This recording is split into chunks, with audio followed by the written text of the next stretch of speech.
So, from when we last played, you arrived in the town of Oftwil and ran into a bit of trouble. There was some crazy infection going on in that place. I know a lot of y'all were really contemplating about, staying and living long term there, but, just the pricing wasn't right. Uh, Other than Had some that, really annoying children. Big Brother, I'll Uh, find you. Um, which I did not expect that to go the way that it did, so I'm very happy that I'll have a creepy little NPC girl that I can play as from time to time. That's going to be fun. I look forward to that. So after you found Federica and got her out of the town, she seemed to be like one of the last few people that wasn't pretty much batshit insane or infected of something. You had a run in with this nice, strong gentleman, we'll call him, knight, whatever. But he laid the beat down on a couple people. Got a little dicey for a minute, and after you ran into some trouble with some plague doctors and dogs and infected people. You eventually made your way out of town to Federica and started heading towards Therahold as fast as you could. While en route there, you were attacked by some gnolls. Andros pretty much survived by the skin of his teeth, trying to take a dodge and still took one to the face. And Chris took one for the team and got knocked down, but Azos did a nice fancy lasso trick to be able to drag him from his horse to make it back to town, which then Orlum stabilized him en route. And you arrive to the gates of Thayerhold at about almost 4 in the morning because you pretty much rode nonstop to get there. So you are at your current health totals. You didn't have a chance to really stop and rest because you pretty much just booked it, and so you are where you currently are, and it's on y'all. Go ahead. am I actually unconscious or am I conscious at this point? That would depend on if one of them decided they wanted to heal you or not. You're stabilized. You're not dying, but I don't know. I know Orlum was, I think, out of lay on hands. Let me look. Yeah, Orlum was out of lay on hands and completely out of spell slots. Um, So I'm asleep. I'm unconscious. Okay, that is perfectly fine.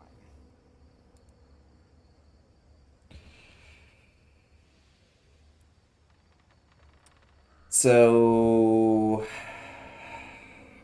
Azos, I'm assuming that's for just in general, or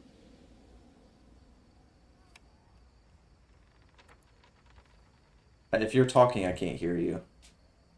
I see your thing lighting up, but no sound is coming out. Can anyone else hear him? I do not. Oh, Nope. I cannot. okay. So hold Onin.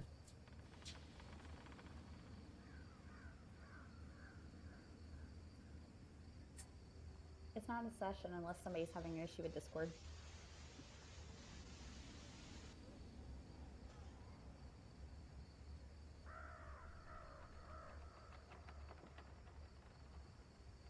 How about now? Yes, Yep. much, Yeah. much, There it is. much, Okay. much more better. Cool. Yeah, no, so I was just trying to see if he's got anything on his person. Chris, What are you looking for? Something to revive you so you're Uh, not sleepies. nope. What once Nope. once we're I don't. behind the gates, I'll heal him. I'm just not gonna do it in case we get attacked again. I just want to Yeah. be in the gates. In the safe place. Yeah, because I think at least one spell slot left. Yeah, and I don't have Okay. anything on me Yeah, I that have would one heal second me. level spell slot. I can wait. Or rather, he can wait. Yep. yeah, he's not dying at least, so Yeah. I mean it's a plus. Cool. So then, like, approach door. Okay. Well, your favorite two guards Schultz and Anna are standing out of the gates, typically as always. Schultze. Hey, bud. Good morning to you, sir. He definitely still has sleep in his eyes. His shift just started. That's fine. How about you open the door there, bud? He kind of like looks at you as you're all battered and broken. It's like, so what trouble did y'all get into? A little of this, a little of that. Made friends with a puppet.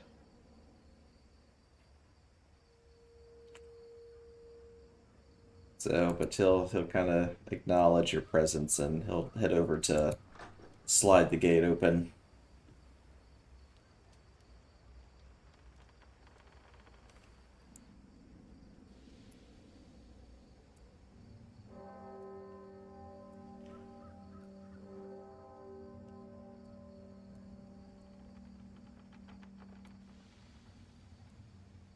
And I'll have Orlum make their way with you.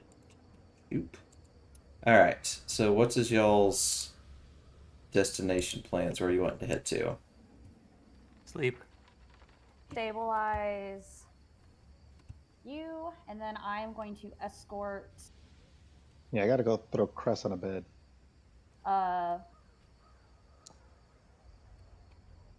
That was a really good roll. Okay. I ain't complaining. So you're at least conscious now. I'm going to take what's her face, Francesca. Is it Francesca or is it Federica. Frederica to the town masters? Because we Okay. were pretty much told to find her ASAP while they all go to wherever they're going to go, and then when I'm done with that, I'm going to go to the inn. Okay. Orlum's like, I go sleep. Chris is gonna head off to the inn too, and to his bed, and go. I've had a pretty big day, an evening. Okay.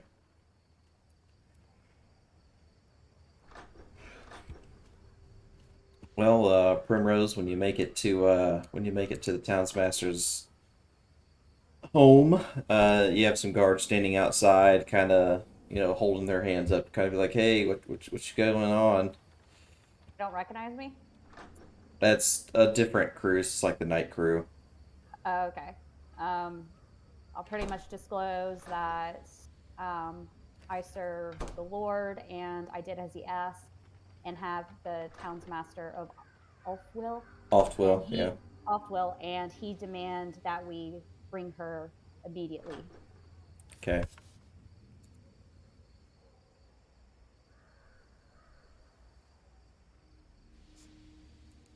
Okay.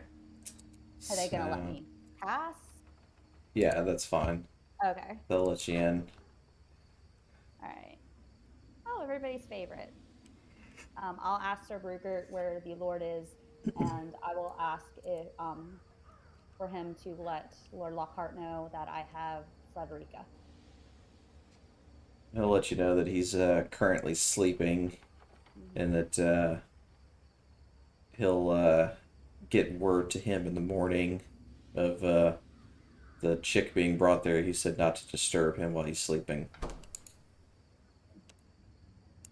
Then I guess I will escort Frederica to the inn Okay. where we can rest. Can't say we didn't report first thing.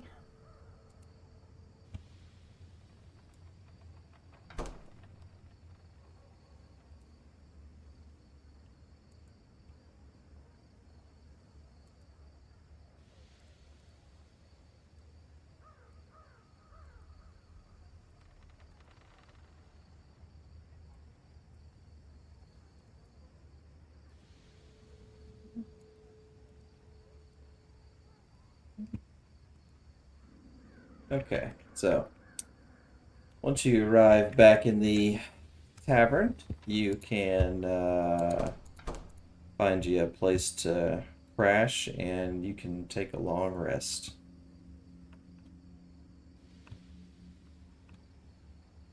Yay. Yay! I need it. Now everybody's level 5. Well, actually, Andros needed it more than you at this point. A little bit.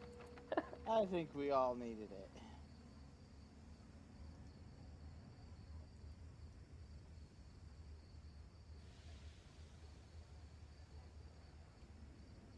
Okay, let me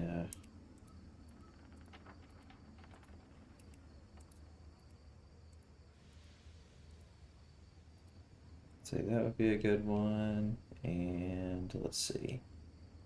That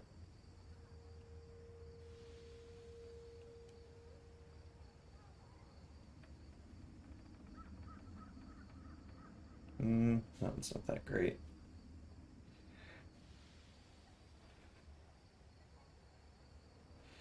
Okay, so I leveled up Orlum for her. That way it's done. He's gonna be so happy to whack things twice now. Yeah. Would imagine so.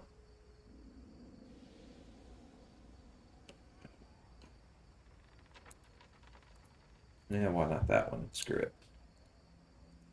It won't hurt nothing. Let's do this one instead. Fair. Okay. And let's delete this one instead. Alrighty. So several hours go by, and you're able to rest and kind of lick your wounds from the previous day.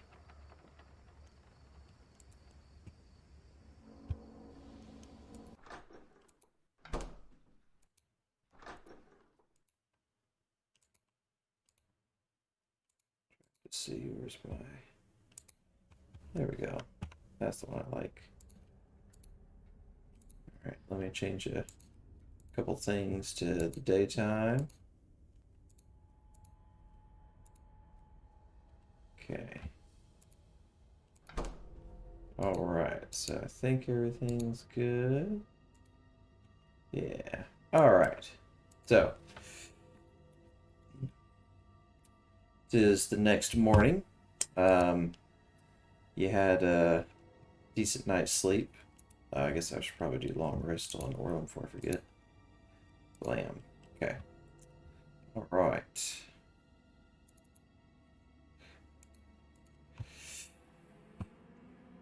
But it is now, like I said, it's now the morning time. You're rested from getting kind of bombarded with shit on your way back into town.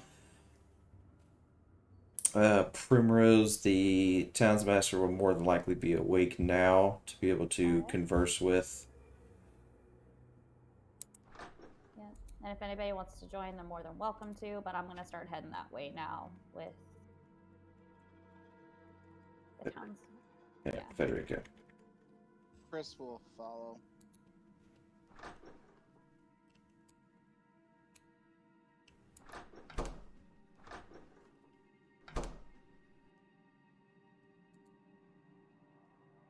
Morning, Commander Rugert. Has his lordship awoken yet? He'll reply with kind of a curt grunt, like, And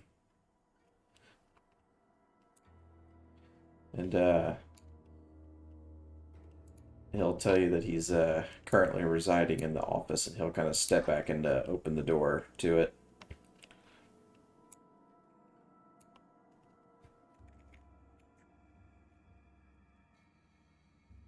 Here's Federica from Oftwil with some horrible news.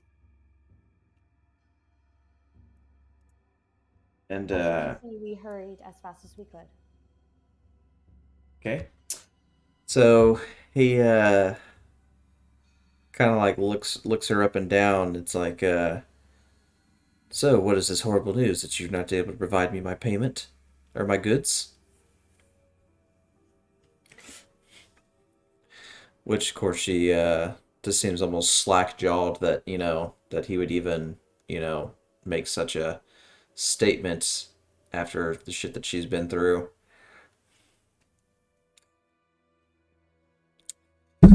And she proceeds to kind of like walk over to him and kind of like stand over him and kind of like look at him. It's just like, do you have any idea what we went through there?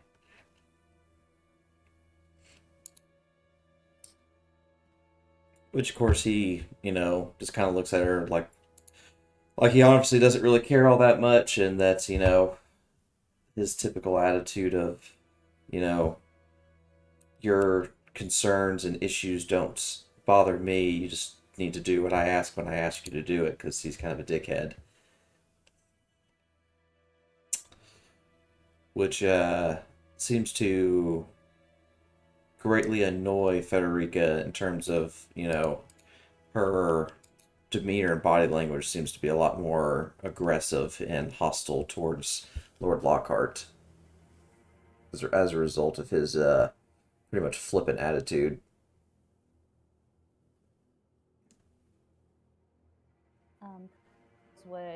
Will ask if she could interject. And he'll kind of look over toward you and kind of like lean back in his chair a little bit, and he was just like, the rabble here just infuriates me. Would you be so kindly as to, and pretty much as soon as he's in about mid sentence of asking you to do something, you notice a strange tendril shoot out of Federica's body. Oh.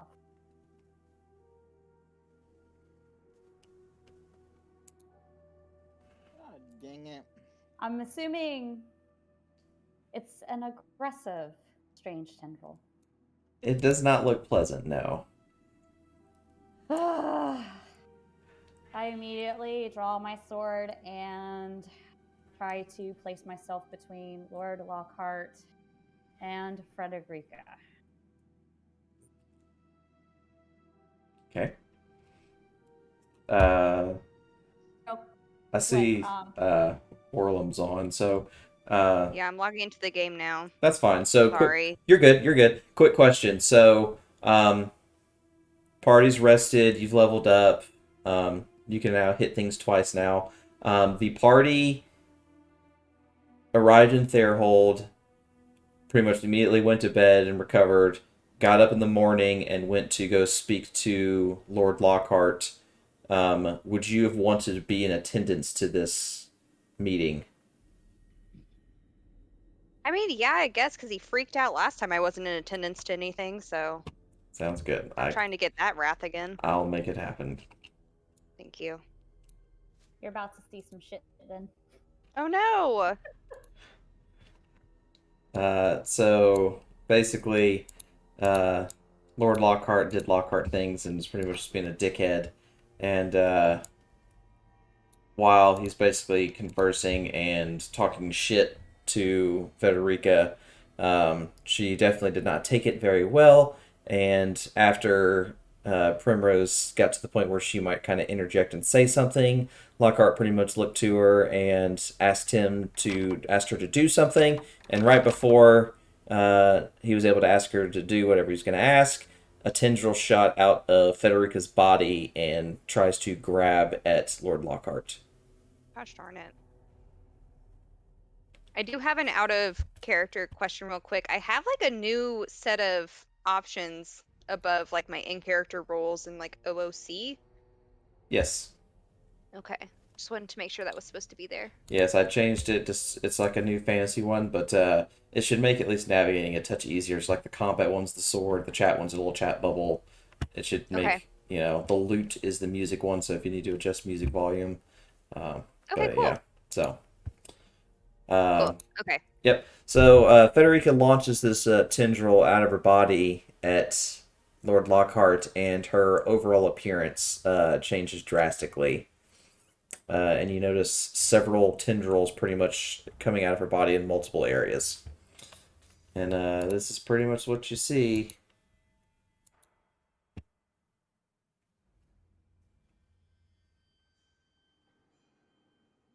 Awesome. Ew. Yuck. Yeah, so my happy ass draws my sword and tries to get between the two. Okay. Sounds Sure, he'll blame us good. and say we tried to assassinate him with this. If only we had that good of a plan cooked up. Oh.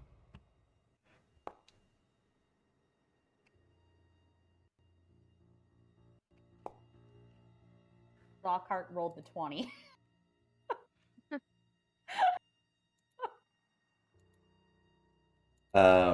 So Yay. Azos, I'm assuming you're doing Azos things, correct? Trying to find some arrows. That's all I'm trying to do. Offload some things.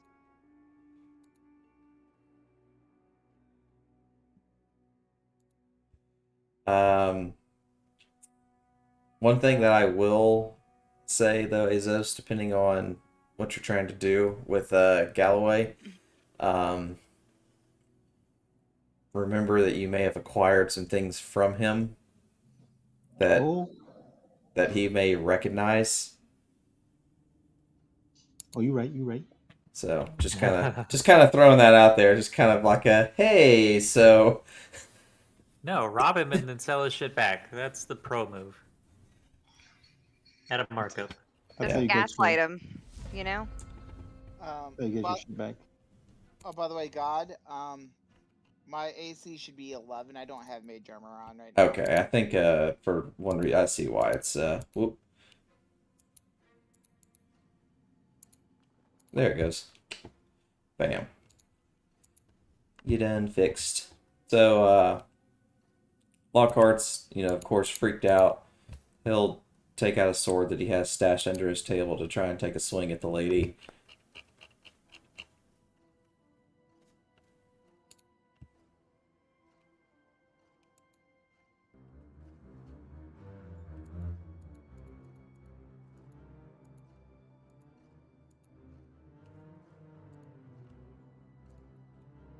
Which Federico does not respond too kindly to.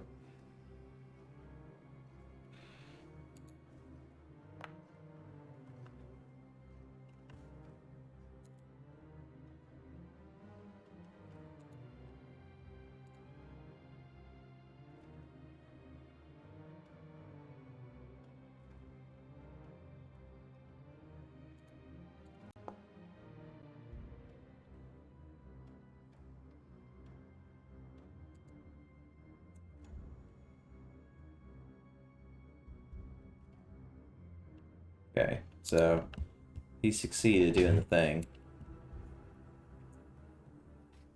Well, I don't really think this is my problem, so I'm gonna step into the hallway.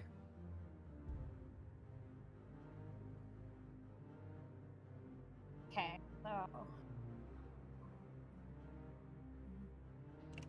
I'm going to move there and shout for Sir Rupert, and then I'm going to start attacking. Okay.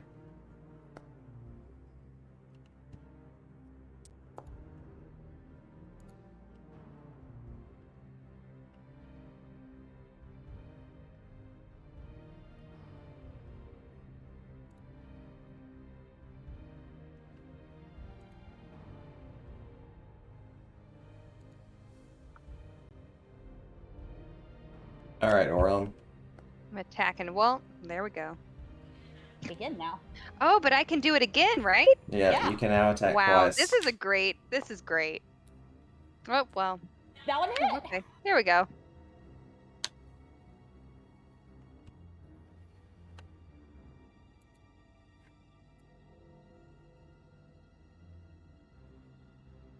Which Commander Rugert comes in and tries to grab Lord Lockhart and drag him away from the old thingy.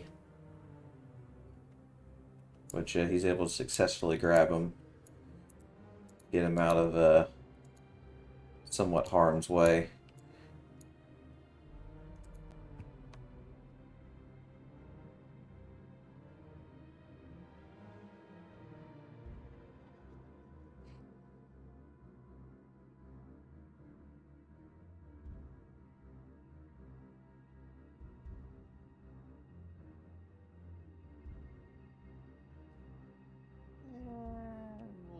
up some. Lockhart is not going to attempt to try and fuck with that. He is heading out the door, heading towards the kitchen area.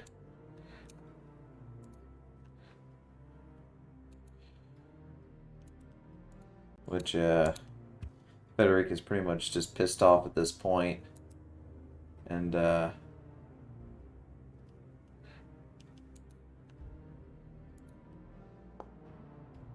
just pretty much starts attacking wildly.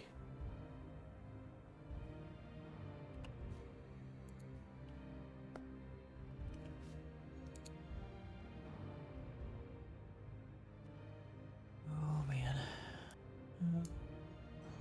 Alright, I'll move into the room since I was just gonna let her pummel on Lockhart, but obviously that's not gonna happen.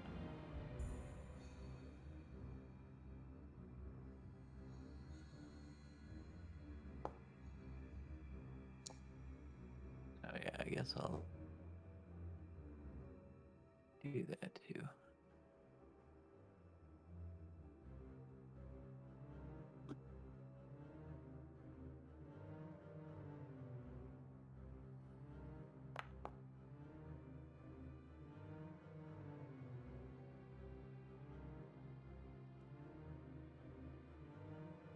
When she dies, does she pretty much go back, or does she stay? She stays in the form that she is in. Okay. We should probably take down good notes and possibly even get more answers on what the hell is going on. Because that's not normal. Hey guys, what I miss? Crest, have you seen anything like this? The fuck is that? Arcane, knowledge arcana or investigation? You could do, an Arcana. You know exactly what that thing is. I'm gonna kind of take a quick look around the room, and go, well, yes, I have a very, very good idea of what's going on and what happened to her. But I'm not sure how much I should be divulging. That's right.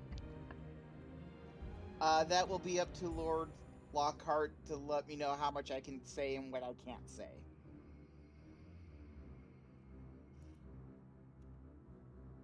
I'm at least sending you the info that you do, at least, you know, That at I least would- what you know, yeah. But, Yeah.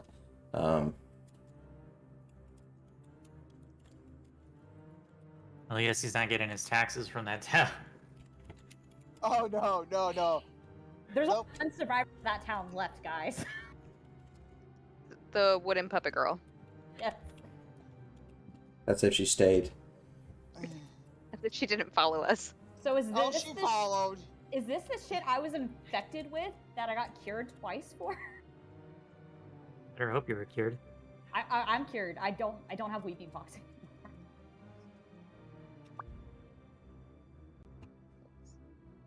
Okay, yes, your weeping pox has now been cured.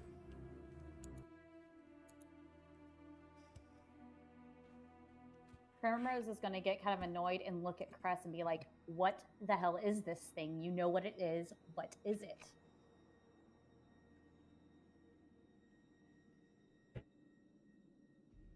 It is an abomination. An aberrant mutation caused, as you When he see has Chris essential oils. look very shiftily, caused by the Great Beast. Oh fuck. Her body needs to be burned, and as soon as possible. That whole village was mutated, destroyed, however you want to view it, by the Great Beast. That was the big, tall monster that came around roaming by the village. We need to burn the village too. Does that mean we have to go back? Yes. Okay.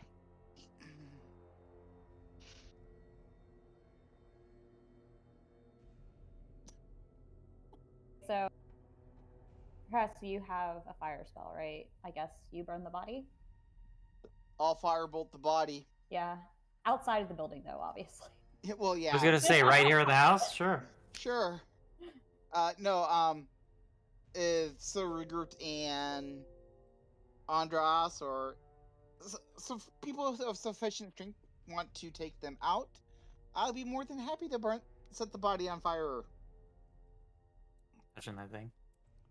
We need to report this to Altenheim immediately.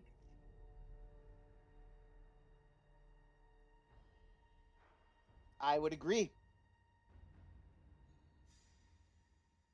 Lord Lockhart also agrees that this is important news that the capital wants to know about. He's pretty much very sternly asked to get that thing out of his house.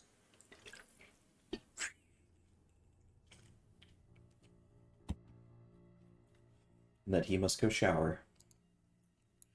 You want to keep some of it as a trophy? That's a hard no.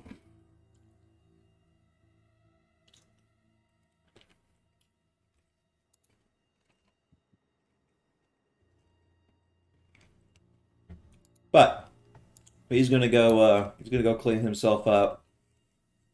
Commander Rugert will stab the thing with the sword and just kind of just drag it out from it. Just kind of take it out to just outside. I'm gonna follow him because as soon as he puts it on the ground outside, I am going to start casting firebolt at it until the body is thoroughly on fire. Okay.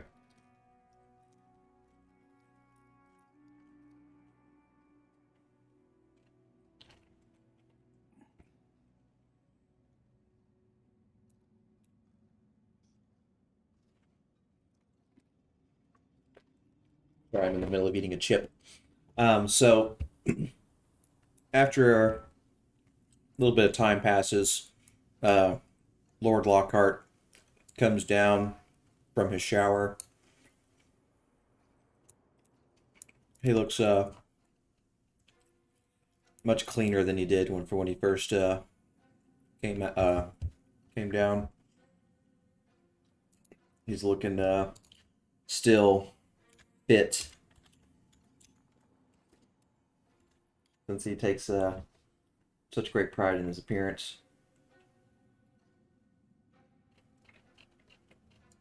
But as he comes down to converse with the party,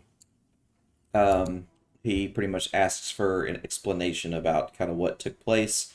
Kind of asks what that was. Did you have any idea that thing was that? Questions like that. Yeah, we had no idea she was like that. But the entire town is gone. Yeah, no idea that she had been mutated, but the entire town is done for. You're not going to get any goods or anything from there. It would be best to send a contingent of soldiers there to probably burn anything and everything to the ground, especially anything made out of wood. Okay. He definitely feels that it's gonna it's gonna be unfortunate, but he's not going to be able to gain any profits from it. But if it's in a town that's just like that, then there's nothing you can do about it. He's going to have to take the loss. He expresses that this information seems kind of sensitive, and that this isn't the type of stuff that should just be spouted to just random people on the street, because it would probably cause a mass panic.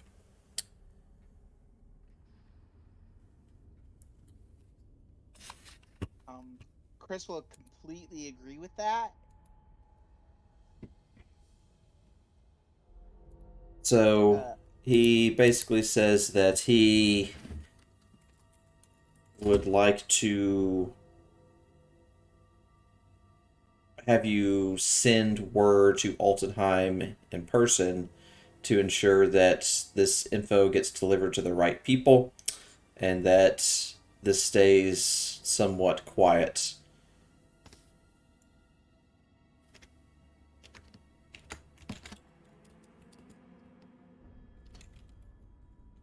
Chris is completely fine with that. Guess we're going back to the big city. Guess so. But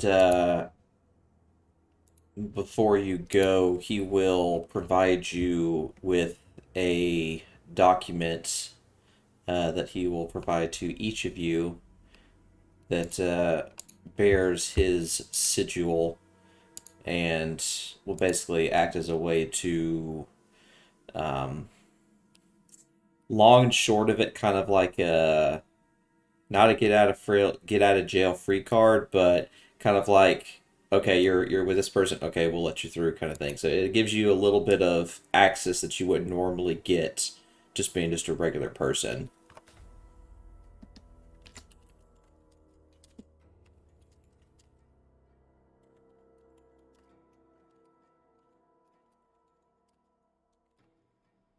But as a result of having it, you act on the behalf of Lord Lockhart, so anything you do reflects against him. And So you don't say. yeah, so if you do something that would make him look bad, then probably would not be very good. Does anyone have disguise self?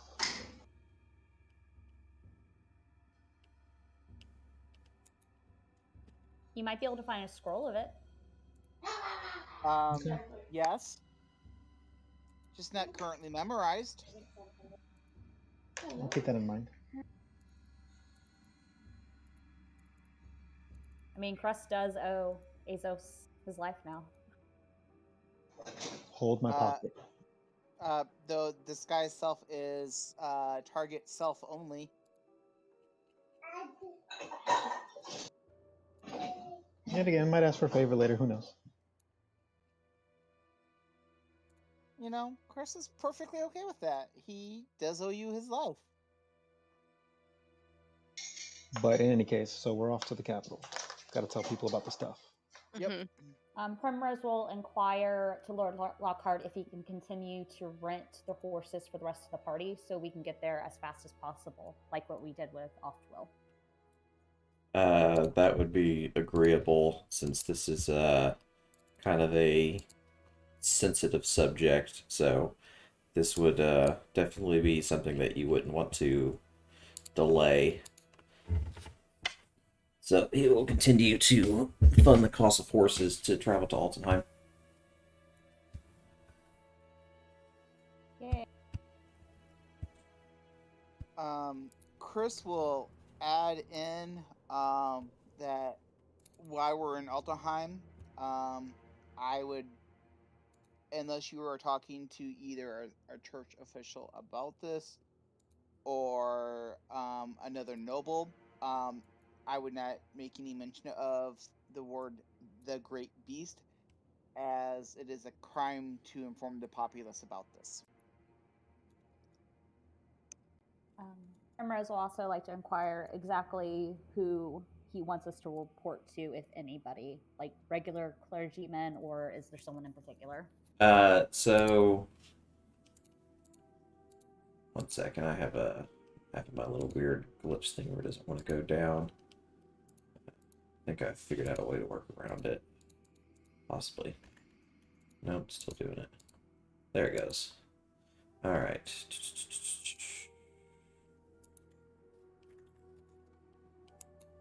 Man, that does not like me at all.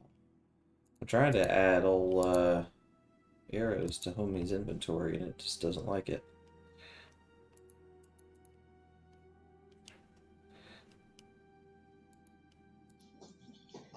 Okay. And Okay. I mean, I'm not gonna go in there myself. I'm gonna give. Yeah, I know. I'd say like hand someone money, be like, here, go buy me shit. Correct.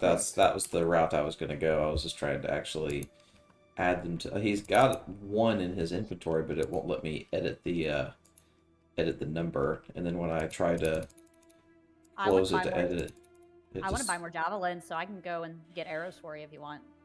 Yep. okay. And then I would like to take a short rest before we head out, so I'm at full health. Say that's agreeable. Okay, where's this arrow at? Arrow. Oh, didn't let me do the die. Ah. Okay. Yeah, okay, perfect. Alright, so.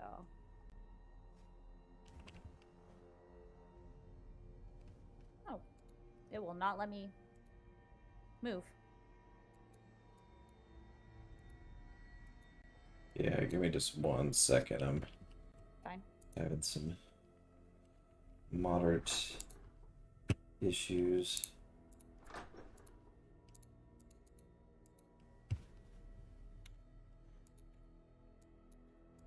Okay. Alright, so I'm going to add arrows to that and then javelins. Also,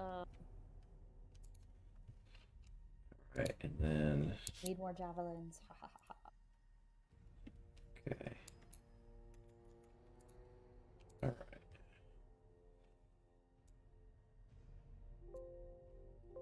Alright, so that's done. So it's been added to his stuff now, so that should be good to go. Okay, so is there anything y'all are gonna need to do before you leave besides picking up a couple things? Nope. I just wanted to get javelins and then pick Nope. up arrows and then take a short rest. Okay. So that would take no more than an hour, and Okay. I'm ready to go. All right. Gonna wait on the rest of the party. Okay. And then I know two people just stepped away for a second, which I think I'll take advantage of that and fill up my drink real quick. So, all right, I'll be back in just a second.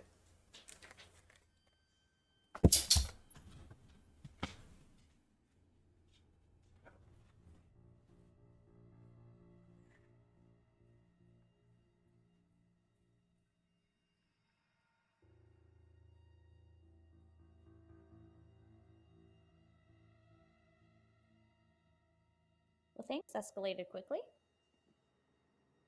Yeah.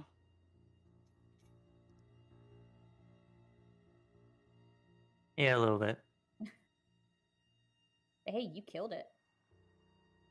Yeah, but you had already hit it like a billion times. Oh, I gotta make sure my fury points are gone because I took a short rest. Okay, good. They did erase. Perfect.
I ran to the restroom, so I missed where everybody decided they were going. Pretty much before we leave, people are just stocking up on stuff, and then I wanted to take a short rest because I got hit, Mm-hmm. and then we're just waiting to head out. So if there's nothing you need to buy or do or anything, we're just waiting at the gate. I don't think there's anything I need to buy, but I'm gonna check. Hey, we got horses, so they have been a lifesaver. Literally. You know, I would consider a lasso more of a lifesaver than a horse at this moment.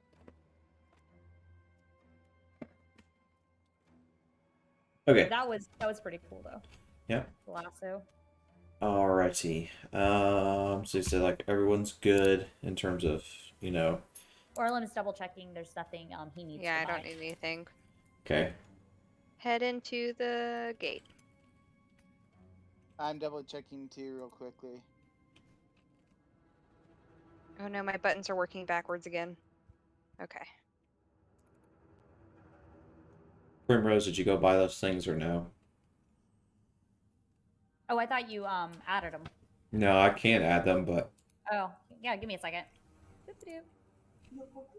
I'm I'll- sorry, I misheard you. I thought you said you added them. you're fine. I can do it real quick. I'm already at the shop. I'll give her the equivalent in monies. Yeah, I'll tell you how much it is. Okay, so arrows. He's got 20. I'll take your entire stock. Okay, so that's just going to be 20 gold pieces. So I bought One gold piece. Oh, for all 20? Yeah. Oh, there you go. 1 gold piece. And then I'm going to buy all 3 javelins. Aha. All right. Who in town sells healing potions, if at all? No There one. weren't any at Galloway. no one? I think we already cleaned him out. Okay. Then I don't Where- really. Where are you, Azos? He's on the gate map. Oh, okay. I'm ready to go. Oh, there you are. Okay, hold on.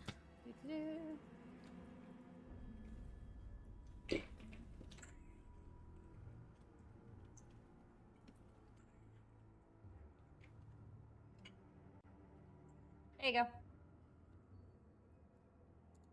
Nice.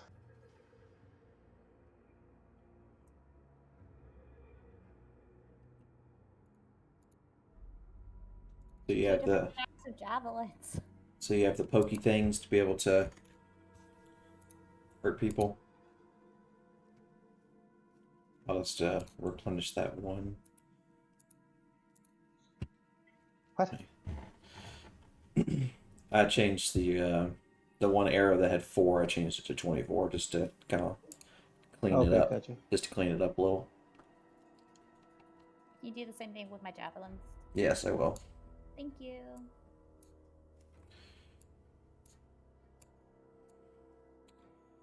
It's not a problem. All right. Oh, I shouldn't have that bloody Medusa or that good medicine anymore. Okay. I'll remove them. I drank that good medicine. Okay. Alrighty. Okay, looks good. Alright. And let me delete the other javelin.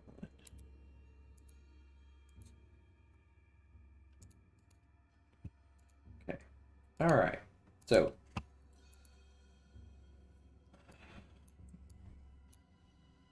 Gotta get you all together.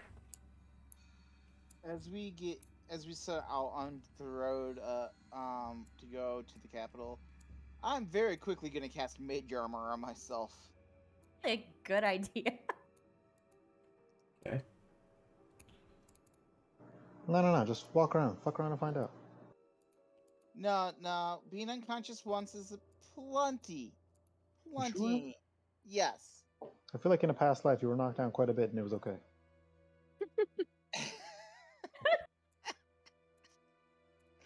No? Nope, sorry. Touche. My mistake. Must have been a dream. I'm sure it was a dream.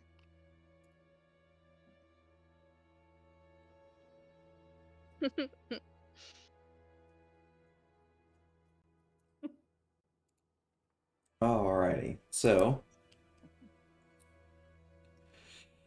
The plan is to head to Altenheim, correct? Correct. Okay. Alright. So I will roll a couple things to see how well you make it there. Well, hopefully all in one piece. Yeah, that's the plan. But let me see how things go. Okay. Okay.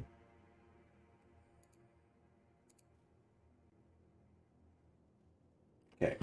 All right. Cool. Cool. Oh God. Cool. 6 of something and 2 of another thing. At least.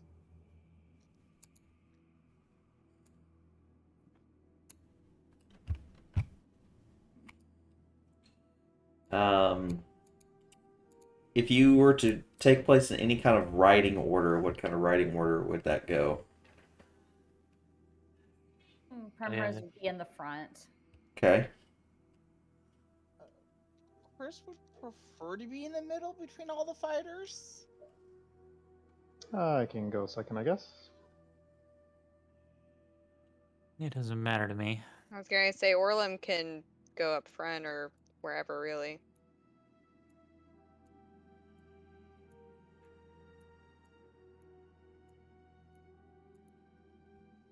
All right. How about Stay close to me. something like Orlum. this? We can protect each other's backs. You just want that sweet, sweet healing power. Sure. Yes, yes, I do. I will not lie. Oh God, this map looks familiar. Yes, it does. Ah, This is where that gigantic thing that kept crushing Jesus was on. Oh, the little flesh mound. It trapped me. Yes. That was a fun It's one. also the same map we ran away from a wolf on. After it thoroughly squashed a healer of ours. rip.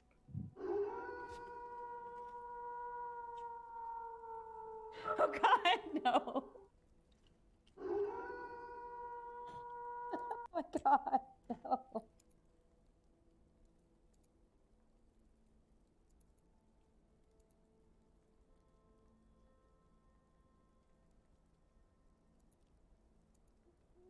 Good.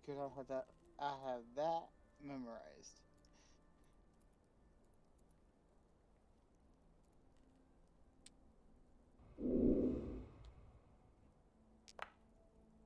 Nah, bro. These are the things I hit with the javelin.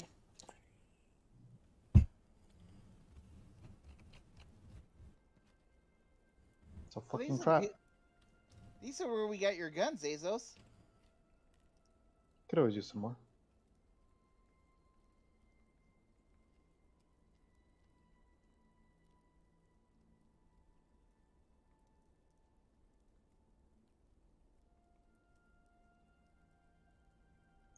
Andros.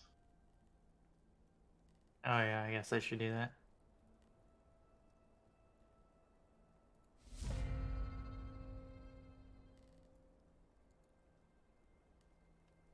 So, these nice guys are mounted on horses, much like yourselves.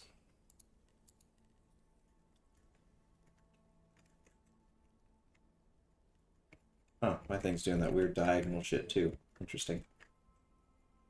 Well, it was for a second, now it's doing normal. Okay.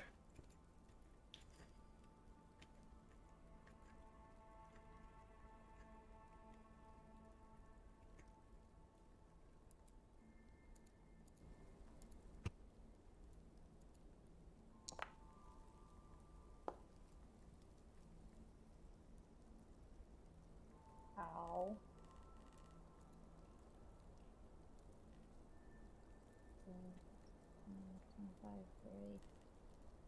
As I'm passing by, I'll shout that there's one in the trees directly above me. Okay.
Okay. 15, 20, 25, 30. I cannot see anything. Okay, never mind.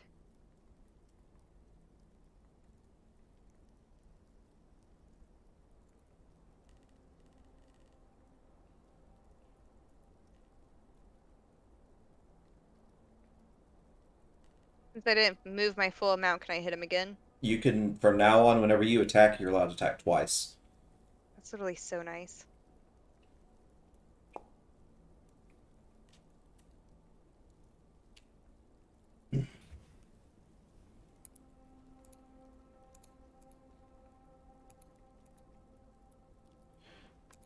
Need to remember to set this up so that since y'all killed a couple of them before, I like to make it so you can actually see how much health they have.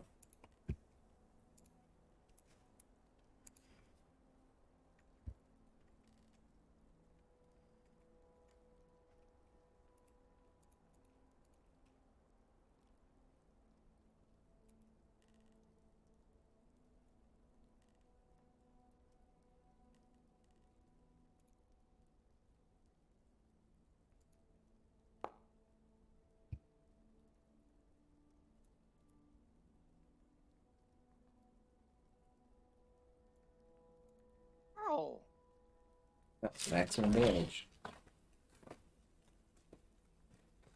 Cast mage armor. I already have it on me. No, I said it was a good thing you did. I mean, it didn't really help. Nope. True.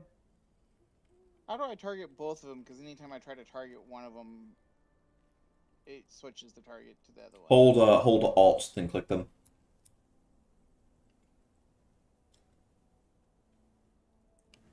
There you go. Okay.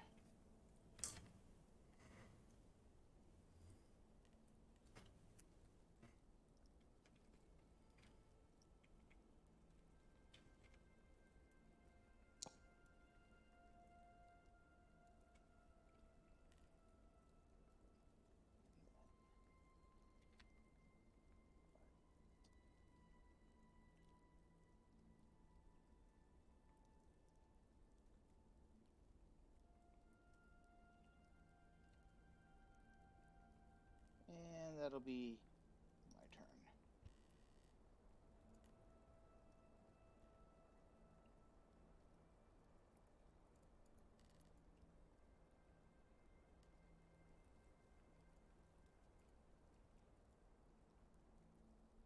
Ooh, good thing that missed you.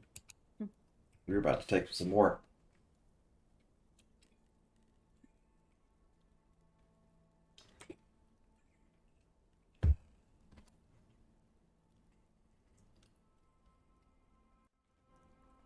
That one's gonna hurt. There it is.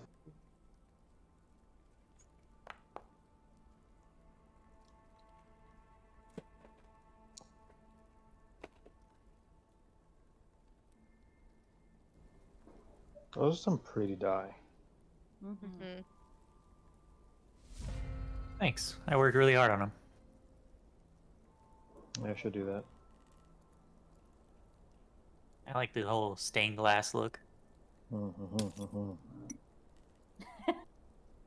Cut this horse. Wait, see, since he succeeded, automatically remove the effect. Yep.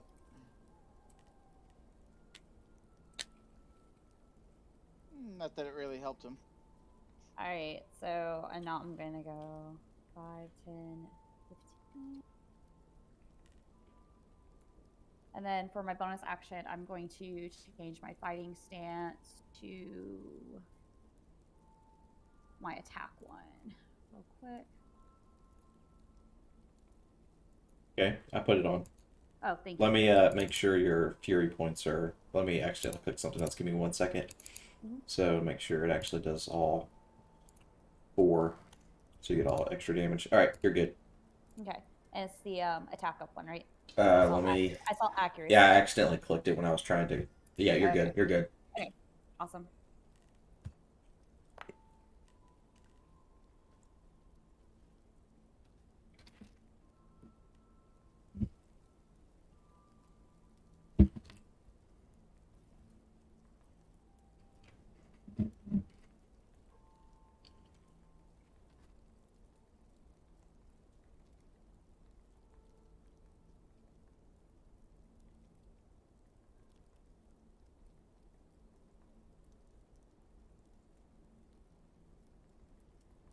There he goes.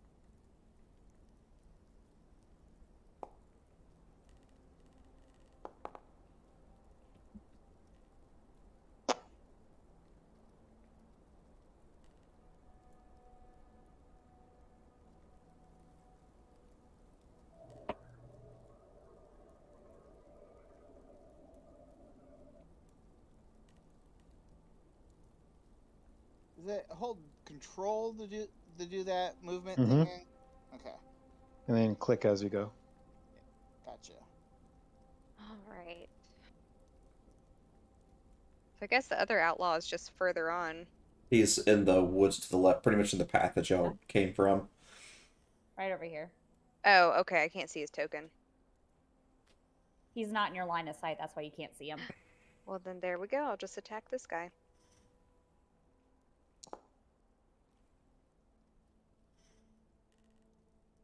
Here you go.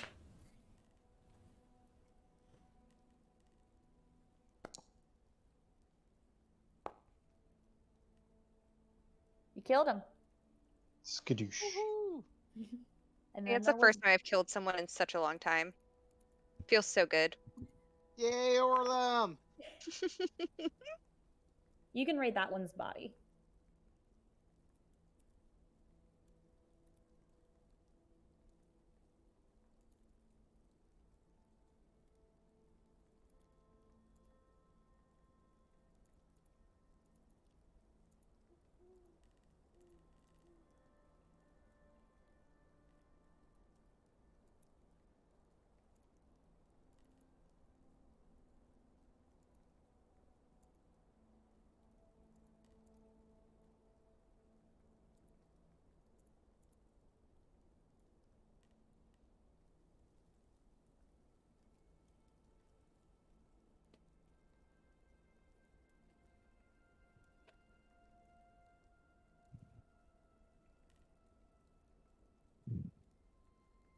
You map it out, just hit the space bar.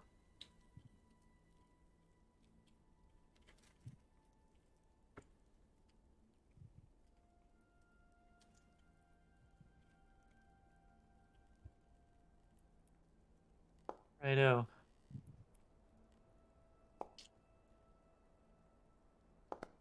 Well, guess I don't need to do that. Yeah, it's like GG. All right. Let's loot the bodies and go.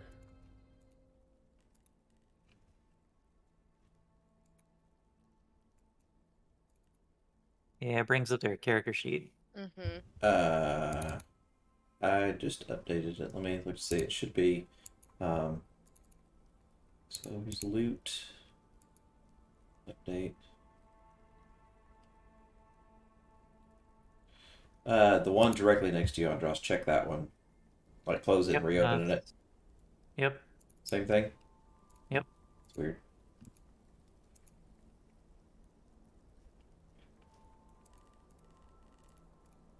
I'll do. Let's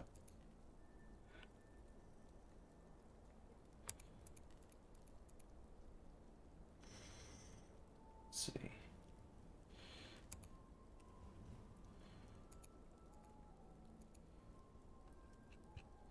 How about now? Yep, Uh-uh. same. So no one can. No one Yeah, can the guy see next to anything. me is a character sheet too. Interesting. It's weird. It was working earlier. Yeah, I know. I was playing with it earlier. I didn't have any issues.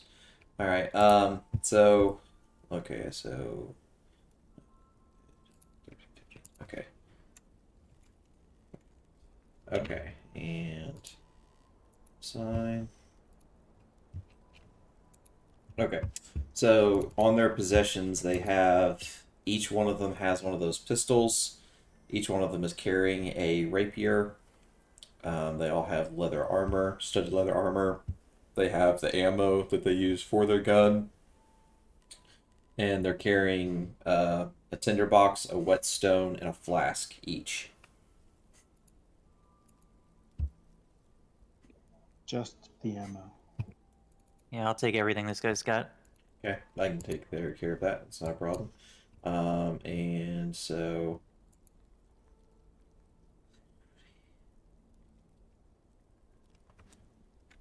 okay, so Azos, I added the ammo to yours from the guy that's next to you.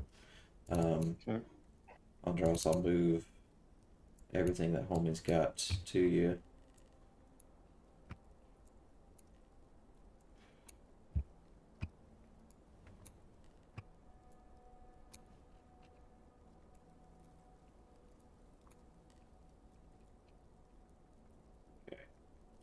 All right, so I moved everything over to you, Andros. Orlum, is there anything you want to strip off? Dead guy? What good is that armor you were talking about? Is it like good armor? Or is it just meh? Not for what you're gonna do. Yeah, Okay. you're wearing the best Then I'm stuff for good to yourself. go. No worries then. Okay, Azos, would you want to steal the ammo off that guy's body? I have enough. Okay. Sounds good. Why is that? That should not be that many pounds.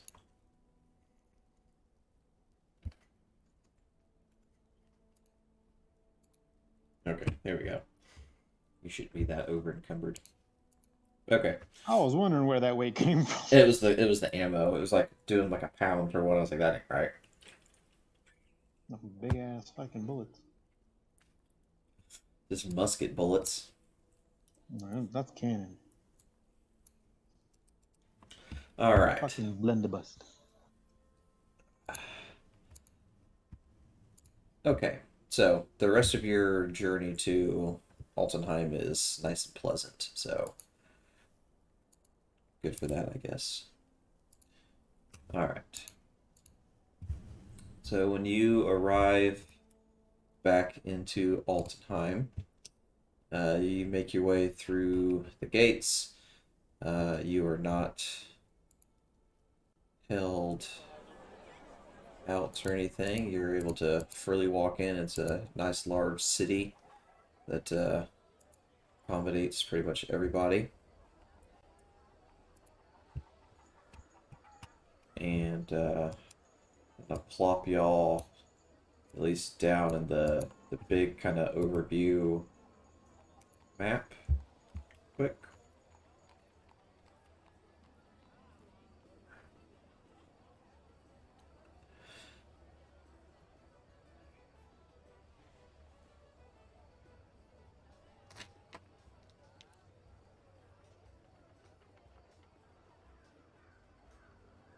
We are supposed to be going.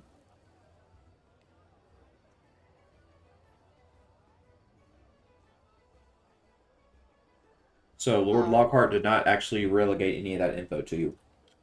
I asked him before we left. He seemed very uncomfortable about the whole situation and pretty much told you to figure it out. Okay.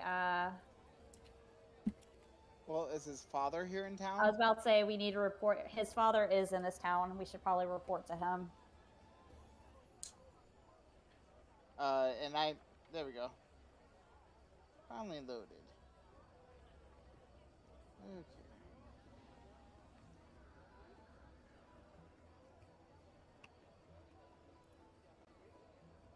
Okay.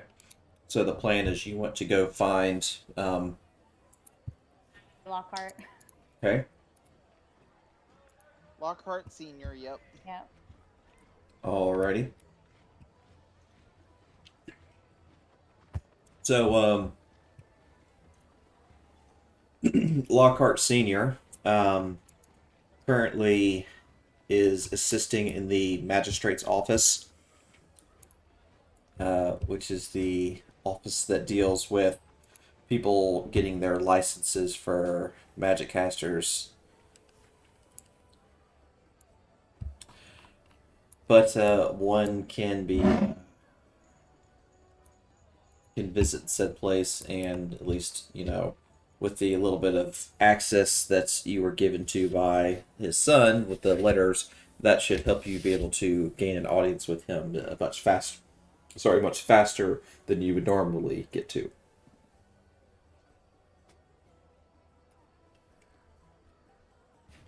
Okay, so how long does it take us to get a meeting? Hmm. So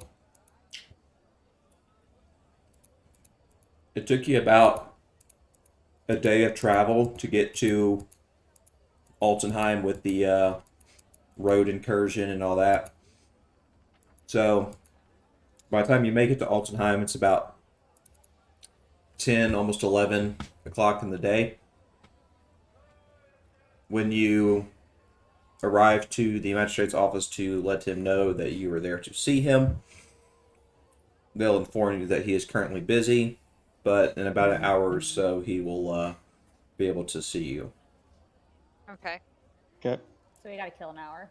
going to the shops. Where would my embassy be within the town, and how close to the magistrate is it?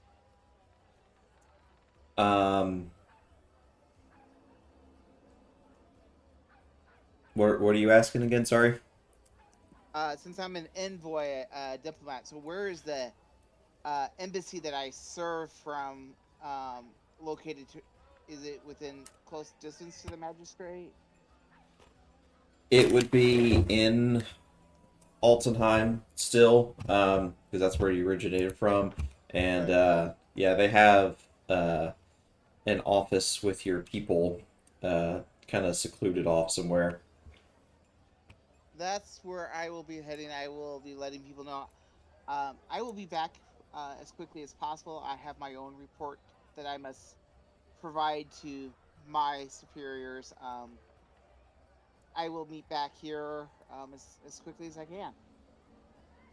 And Chris will scuttle off. I'm gonna go shopping.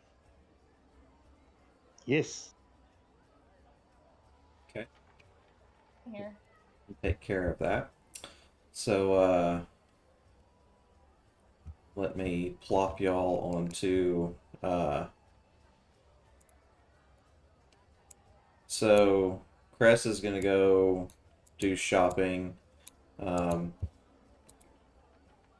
No, Cress is going to go report to his Sorry, my supervisor. bad. Sorry, the others are doing shopping while he's going to the supervisor. Sorry. Yep. So here's one of the 3 areas that I have set up where you're able to get some stuff. If they don't have a name under them, like if it's just blank, then they are not a shop. Okay.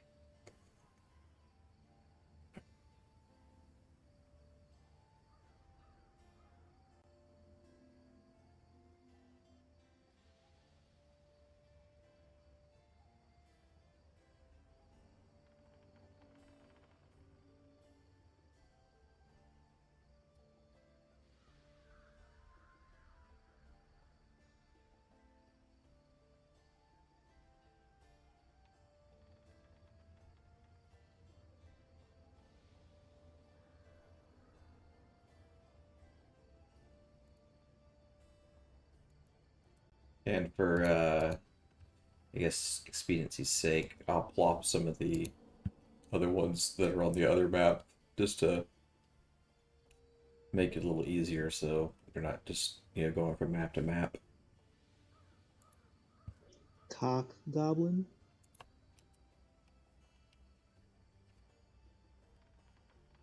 Hmm. Do I even want to know?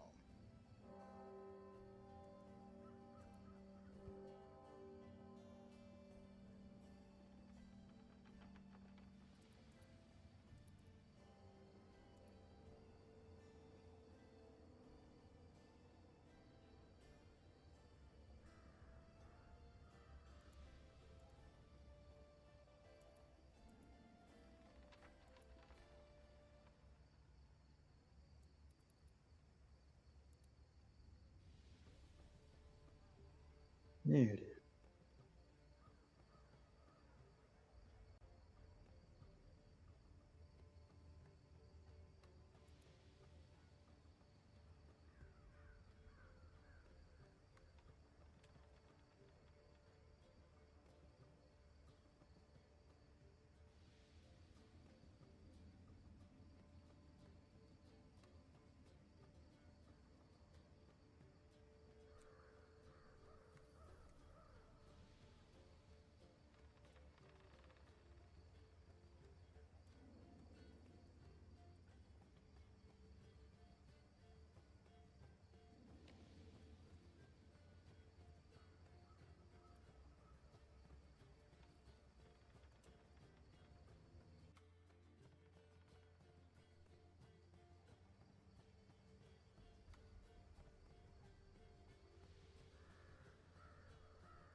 Yeah, straight up sell her this rapier. You can if you go to the trade thing.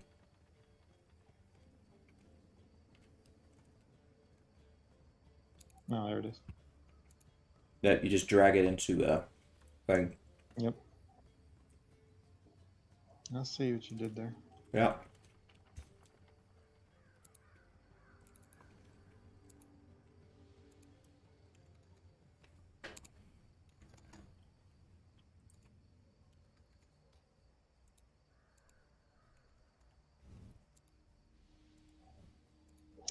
What do I have to roll to haggle? Just a bunch of haggling. Fair enough.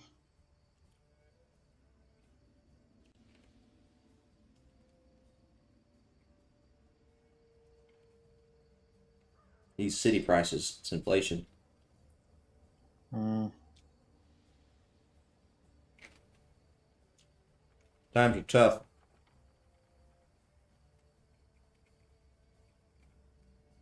Price of horses go up every day.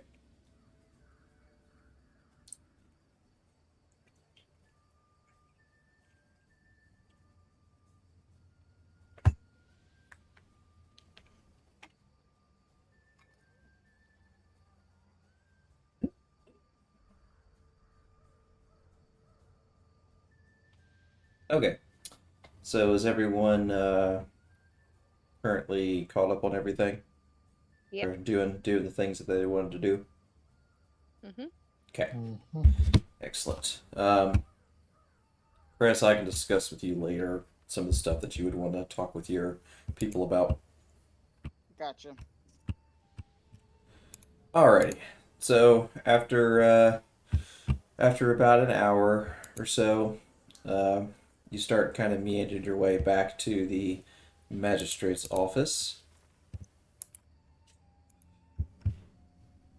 There it is. Okay. Of course, I didn't get y'all that way. Okay. Blam, blam, blam.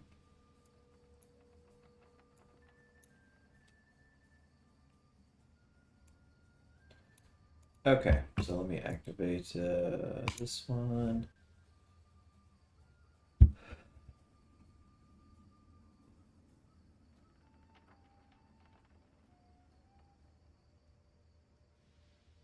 I'm gonna want to head south.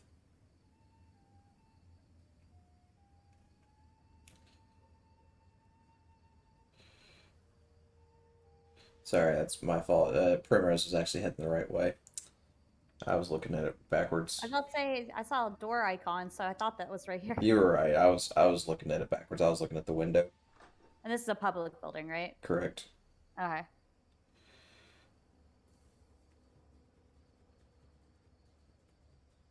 Ooh.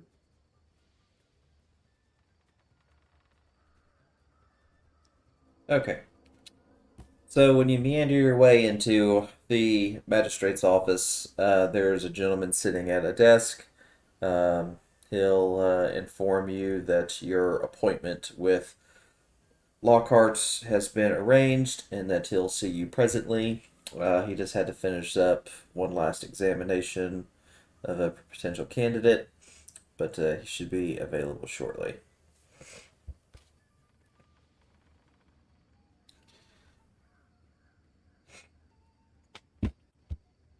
But after a little bit of time, they'll motion for you to head towards the door up here, towards the top, right up here.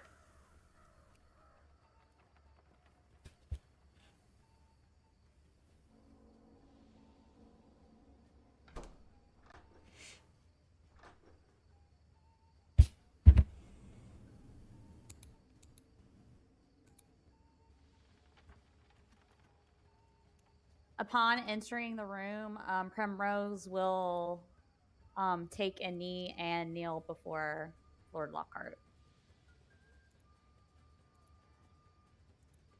Okay. So when you walk in and perform such a gesture, which to everyone that's in that room, this is the fancy gentleman that you're greeted to. Okay.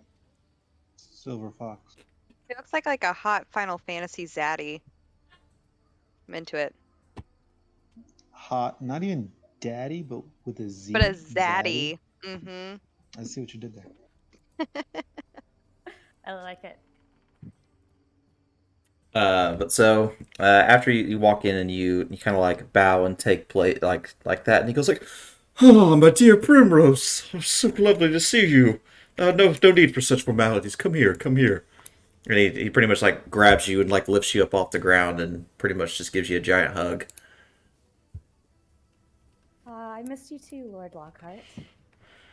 You know, I have to do the formalities. It's just the way I am. Oh, no need for such acts. It's like, how have you? Have you been well? Unfortunately, I bring some grave news. And he kind of like looks at you, kind of questioning. It's just like, what do you mean? Well, first, I'll give you some good news first. Your dear son has become the leader of Therhold as planned. However, we discovered some bad things about the town of Oftwil. And Primrose will gesture to Cress to step forward, and he seems to have a little more knowledge on these things than I have. But we need to make sure it's for your ears only. Chris will step forward and do a formal bow and go, Your Lordship, my name is Cress. And what Primrose is talking about is the out of character. What was the city's name again? Oftwil. Othro was demolished, devastated, ruined, completely destroyed, however you want to put it, by the Great Beast. And he just kind of looks at you, goes, "The beast, you say? Yes. That is troubling."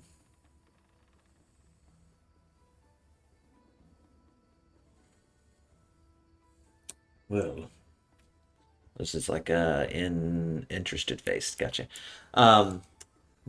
So he'll seem kind of taken aback by the news, and he'll pretty much explain that this isn't really a great location to talk about such matters. That there's a lot of people that kind of pry in this area. So Chris will kind of nod knowingly to what he means. But he says that we should potentially take this meeting over to the Hall of Theory and speak with the bishop there.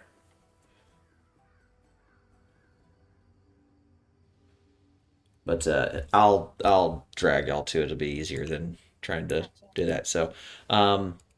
But he'll kind of gesture everyone through, and he'll kind of wave at all the people that work with him and say that he has to take y'all somewhere, and then that he'll be back after a little while. But To confirm though, like Orlum, Azos, and Andros heard everything they talked about, right? Or did we not? Because it was only for his ears. Meaning, like, no other people. Like, we all know what's going on. Like, Okay. if there was another unnamed person, yeah. Okay, I just wanted to make sure I heard things. Yeah, so you were all privy to the conversation that was being had. There, Okay, cool. he feels that the area that they were in is not a safe area to discuss things, and that there might be people listening. Especially for an area Perfect. that's literally designed to help teach people how to use magic. Yeah. So he's like, this is probably Okay. not the best place to have a conversation like this. Gotcha. Just wanted to clarify. You're good. Primrose offer to escort his lordship. Okay. And as you're walking, he'll want you to regale him with some of your tales that you've undertaken since you've been gone. and she'll tell him about the lichen, the Lugaroo, sorry, the blight, well, not the blight beast, but she'll also talk about the creepy little kind that was following us around.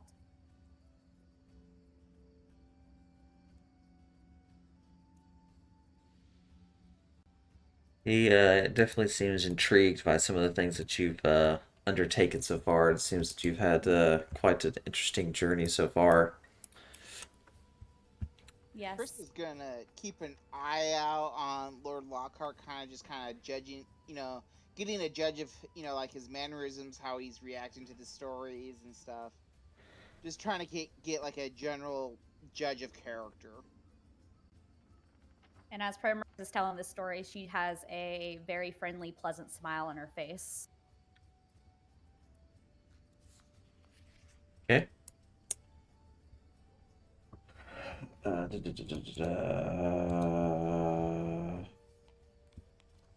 See. Okay.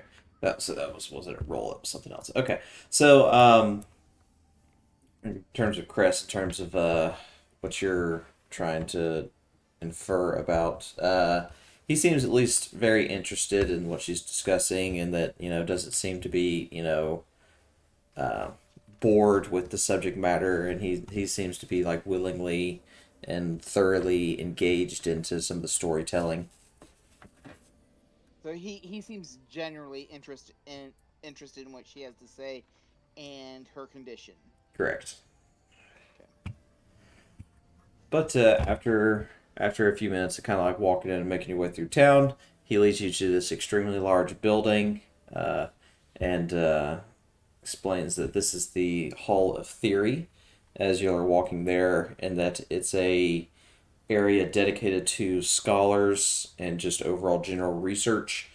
There is a bishop who is currently working in this hall that is directly under the Pope, who is the one who is the current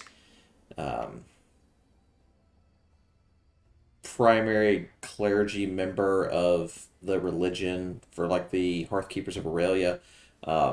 So this bishop answers directly to that Pope, and this bishop's task has been to locate more knowledge about the beast and to try to ascertain what it is, what it does when it shows up, and pretty much just any kind of general knowledge that it can acquire. But they can't just put up posters like, "Hey, need info on that," because they don't want people to really know about it, because it's this dark entity that pretty much causes chaos whenever it shows up. So they try to keep it as discreet as possible, and that whenever people have run-ins with it, then they like to speak with them and kind of gain whatever tidbits and knowledge that they can.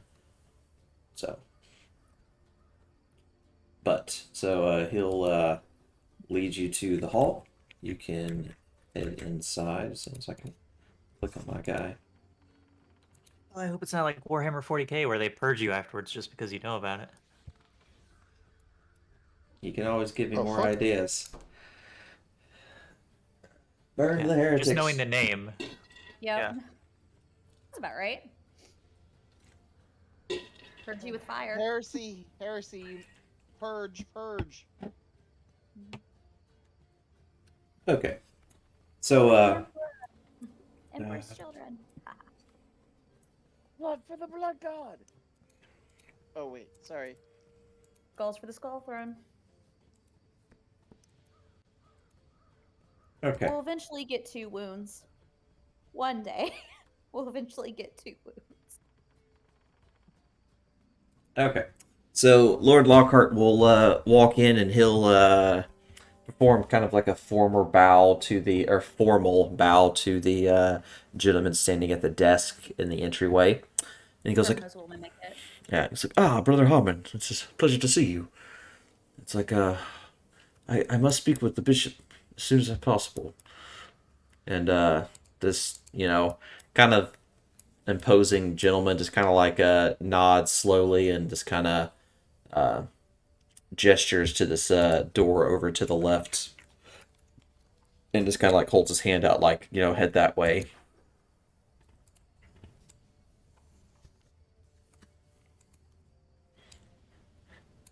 Which Lockhart will kind of lead the way and kind of taking you back to the room here.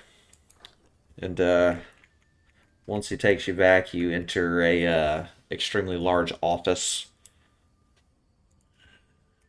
and a elderly gentleman sitting at a desk doing research. Chris smiles at all the books and just gets this look of, oh, if I only had time.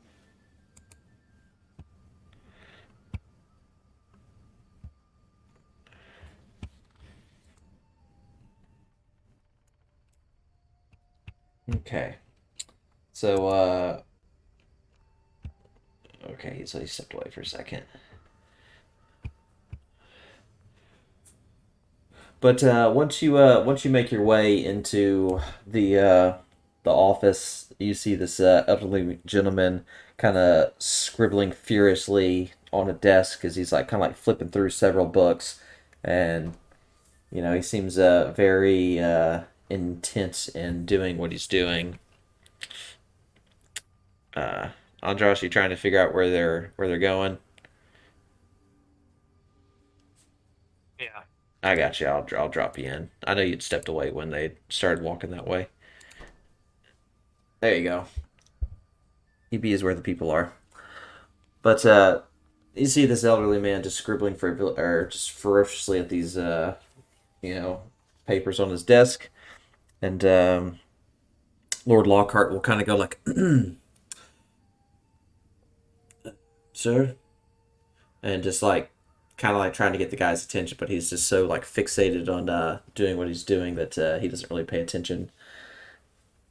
And this goes on for about a minute or two, and the guy's just completely oblivious that, you know, anyone's even in the room with him. But after a little bit, he finally kind of like looks up and he goes, "Ah, Lord Lockhart, a pleasure.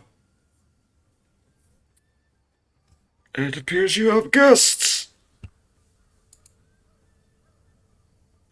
and Lockhart will kind of look to the bishop and kind of bow and be like, "Yes, sir. We have unfortunately some important news that we thought we needed to share with you. I'll give the floor to them." And he just kind of like steps back and kind of like gestures to y'all to kind of relay some of the information that you have. Unless someone else kind of steps forward, Chris will kind of. We can both step forward and relay it to him together if you want. That's fine.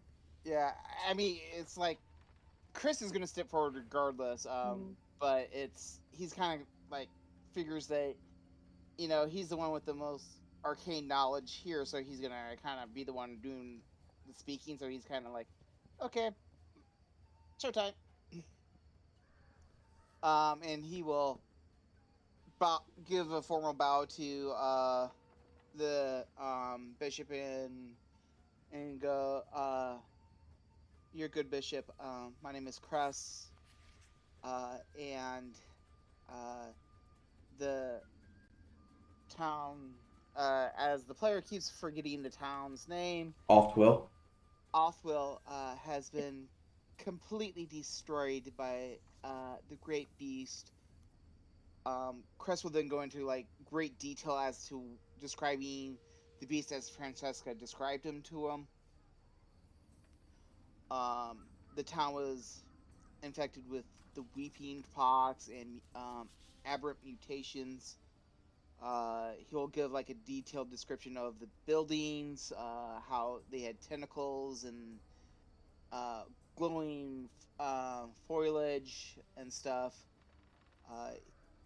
and that there appears to have been a cult of people who are worshiping the weeping pox or the gifts or the mutations that the great beast is forcing upon the good people.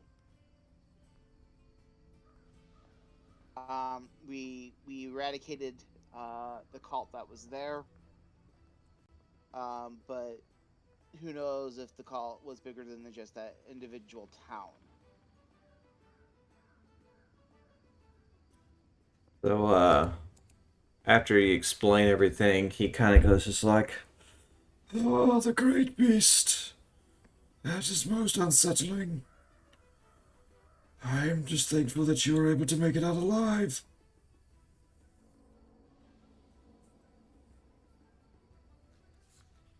So are we, good sir. These people you spoke of that worshipping the pox, can you describe them to me? Chris will do his best to describe them to him. Appears to be the champions of the filth. They believe it's a form of cleansing, this pox. Atrocities.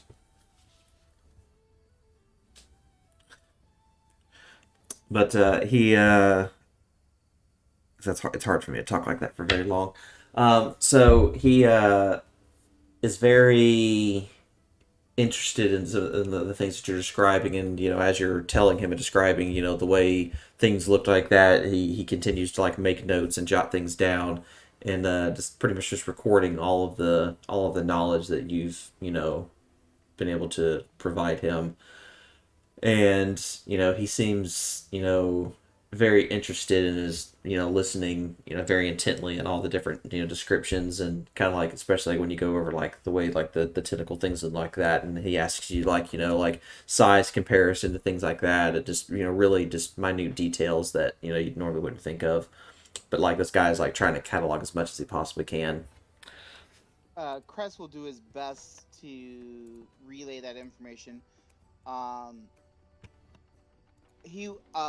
Since I didn't state it before, when he was telling him about the cult and everything, he will also mention the small wicked child, Madeline. Madeline, to Yeah. him And he goes as like, well. Yes, we've heard about them. They indoctrinate those small poor creatures into their ranks. Because they can't be inflicted with it, they can spread it more easily.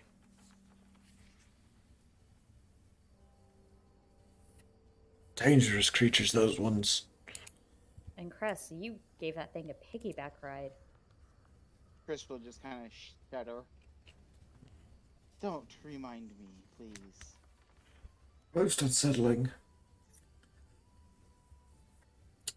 but after he feels like he's uh, gained a fair bit of knowledge from all of the accounts that you're able to provide him. um, he's curious to learn your opinion of some of the things that you witnessed, like whether or not you'd ever seen things like that before, or if this is something completely new to you, and just overall like your feelings on the matter in general. Primrose shake her head like she's never seen anything like this before. It was like a shock. And she's seen some shit. Cress will go based off of what memories I've retained. Their aberrant mutations have always been a thing. The dark demons, and the creatures from the greater depths have always been willing to bestow what they believe are blessings, but are in fact curses, as aberrant mutations are onto their worshippers and followers.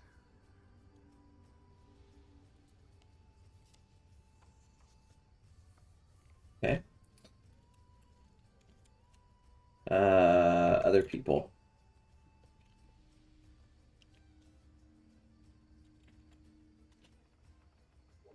Other people? As in, like, Azos, he wants to know your thoughts on it. I mean, they nasty. That's really it. But Azos just pretty much wants to know as much as he can about what this older gentleman knows about the beast. He is kind of indifferent to the plight of the townspeople that we went to in Olflit or Olfit. Oftwil, yeah. Yeah. Sounds awful. That's how I remember it. Yeah. Okay. Orla. Orlem's not necessarily indifferent towards the plight of the people, but he definitely shudders at the thought, especially after Madeline, got up in there on his beard. He definitely doesn't necessarily want to go back. Oh, I forgot about that. Yeah, it was traumatic. Orlem didn't forget. Orlem remembers. Pepperidge Farm remembers, my guys. But he's on the same page as Azos. He's really interested to hear more about the Great Beast and figuring out what's going on with that, but isn't necessarily too hasty to get back to that town, especially since they barely escaped the little creepy wooden person. Out of character, real quick. I know the way the lore is they literally burnt one of the cities somewhere in the Broke Empire. Is that something Primrose would know about or no? So the town you're speaking of has been Mhm. kind of erased. Yeah. So like certain scholars remember that it took place, but like common people wouldn't really know. Like, Okay, that's fine. So Primrose yeah, wouldn't really know about. That's fine. That's why I was yeah, asking out of character. yeah. There's a thing in One Piece, and I'm trying to remember what they did. It happened to Robin's people, where they literally just like annihilate and blow your shit up and just erase you from history. That's kind of like what happened to that town. Just can't remember what it's called off the top of my head. That was like 700 episodes ago. So, Oh my god. Andros, your thoughts on the stuff? Pretty much the same as everybody else. There's not really a whole lot of. Okay, it's fine. So, he will explain a little bit more to you because since you have seen the effects of it, and what actually takes place in this thing does this crap, that the common people don't know. Like they hear, rumors every now and then about some weird thing, but like nothing ever substantiated. So, because the church does a good job of trying to like squash any kind of rumors or anything that come out about it. So, people that actually have run-ins with it, you know, and actually see some of the horrors that take place, they definitely are a little bit more willing to divulge certain info on it as a result of that because it's like you can't really pretend to these people, hey, that didn't happen or that didn't exist because obviously it did. So it's like, no, that wasn't a tentacle. That was just a tree. So, Fine. but It's okay. yeah, exactly. It's just a really really big vine. Doesn't matter that it wiggles. So he explains that uh, this entity, which they don't really know of any other way to really describe it, has been roaming the lands of the Barak Empire for several years now. They don't have an exact date from when it first appeared. They said that the first initial sightings that they were able to record basically described a large horned creature um, basically just towering over in the landscape, and pretty much any areas that this thing showed up in, basically crazy mutations took place. Um, in some areas, the foliage and trees and everything's basically came to life and started basically like moving and attacking things. In other areas, they have reports of basically undead creatures just pouring out of the ground and forming large masses of bodies that just almost move like almost like an ocean. Um, maybe something you've ran into before. Oh Um, God. It trapped me. You remember like it was yesterday, right, Azos? Hmm. when you said trapped me, have you ever seen the Monster Squad? No. Yeah. That's just it's like Mummy came in my house. That's what made me think of.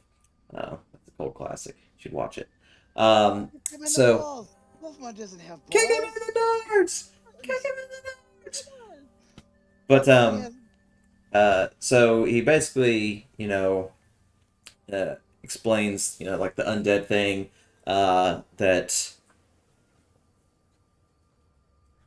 the plague that's been spreading, like the weeping pox and things like that, are also directly tied to this beast's appearances. Um, the weeping pox as a whole has been around for a long time, but the cases of it were kind of few and far between. They didn't really pop up as sporadically as they are now, and that with the beast, roaming the lands, it's been causing a lot more problems. Just as the various incidences of just becoming more and more frequent. They have not been able to find any kind of way of tracking the thing. The thing almost pretty much appears and disappears out of nowhere. And, when it shows up, it typically doesn't do much from what little reports they've had. Like, they never see it, like, directly attacking anything. They typically just have, like, glimpses of it. And then, like, whenever it appears, kind of in the area that it was at gets affected. So pretty much it shows up, bad shit happens, it disappears. kind of shows up, reality ripples around it, and then it disappears. Pretty much. So because of this thing's just ominous nature as a whole, there's not really much they can do to combat it because it's not like, hey, it's a monster, go kill it. It's basically like a force. And so, they have no means of even launching any kind of attack or anything to do anything. There's nothing they can do. Um, all they've been able to do up to this point is try to mitigate the damage that this thing causes as much as possible.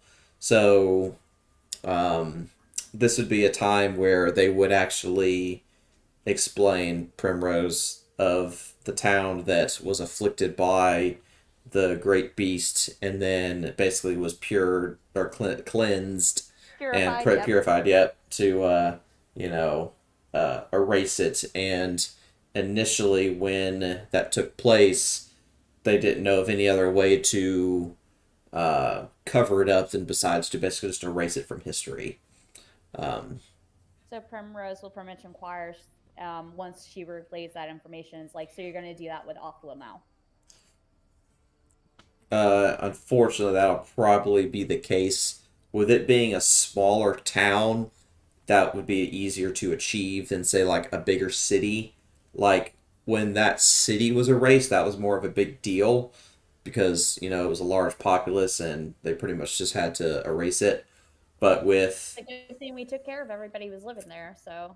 yeah, but with like Oftwil, it being, pretty much just a small town, it's really not as much of a, like, people aren't going to be like, oh man, I can't wait to go to Oftwil. It's kind of like, oh yeah, whatever. That, like, unless you had any direct dealings with it, you wouldn't even really notice it's missing. So basically, fuck those guys. To an extent, yeah.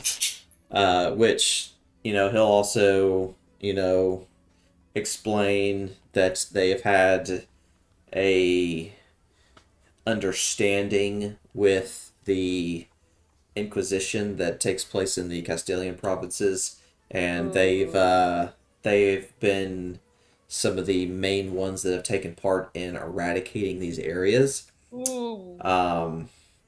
those are your 40k scorched earth guys. Hmm. So Ooh. yeah, those Chris, you are don't want to be anywhere near them, and yeah. you don't want to show any blood magic around them, you necromancer. I'm not a necromancer. Lies. Acting like one then. Lies and slander. I use my own life force to power my spells. I don't use other people's life force. Yet. Semantics. Keyword of that yet. Hermer's got her eye on you. It's okay. Chris has his eye on you too. So, but he will, he explains kind of how they've, the Inquisition people, they are, to them, it's kind of like a holy mission to eradicate evil. So they take great pleasure in, quelling such threats.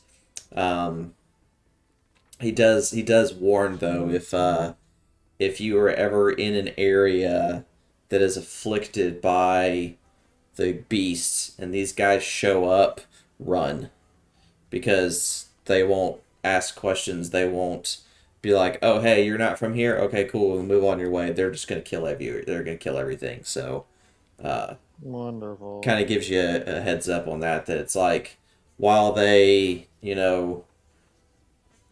are useful in the sense of being able to eradicate things like that, they are also extremely dangerous, and to definitely be very careful if you ever arrive in an area that's been afflicted by the beast, because the Inquisition could potentially be there, and probably wouldn't be good if you ran into them.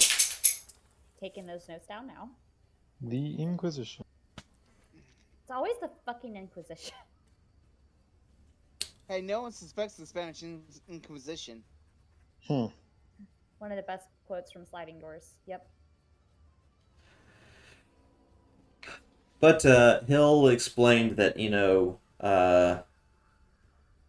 some of the things that you've experienced are very troubling, and some of the accounts that you've relayed to him must be unsettling, and that, if there's anything that he can do in terms of, from a clergy standpoint of, providing you with like a blessing or anything to try to help you overcome some of the trauma or any, mental damage you may feel like you've experienced, he would be inclined to provide some sort of blessing towards you.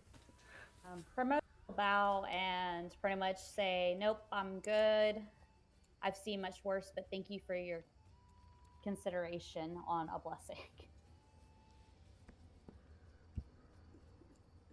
Chris would be more than happy to take him upon his blessing. Okay. He'll Nobody patches it like that and kind of bless over you, and then he'll provide you with inspiration. Pass. Azos, should you say pass? Pass. No need for blessings. Okay. Inspiration is pretty tempting, though. I'm not gonna lie, but nope, I'm good. Liv, what inspiration is say you did a bad roll, you could use inspiration to re-roll. Gotcha. I would say, just based on you being a paladin, that if a person like that offered, you would jump at the chance to. You're gonna say I So feel like that- Orlem's super into this blessing, so I will take the blessing. Okay. You've been blessed with inspiration. On your character sheet, you'll have a little it's like a glowing die above your character. So Yeah, I see it. yeah. And then basically how it works is you would say like, hey, I was going to use my inspiration. Like if you roll a shitty roll, you'd be like, hey, you'd roll a d20 or whatever, and then you would take whatever the new roll is. Okay. Heard. Andros, I'm assuming inspiration's not really anything you would care about. Yeah, not really. I figured. All right. So he will he will ask a favor of you. Of who? Just y'all as a whole, basically. Oh, okay. Yes. So he does not want you to go out and seek the beast because he thinks it would ultimately result in your death. But if you ever run into anything that has been afflicted by the beast and he feels like you could do something to help people, he would appreciate you helping in that. Um, he would compensate you for doing that and also returning and providing any additional knowledge that you can provide to him because this the more they know about it the more they can combat it. So knowledge is very important in this endeavor. I mean, so do we get something for this one town? Yes, he is going to provide you a form of compensation for dealing with Oftwil and providing info. Hmm.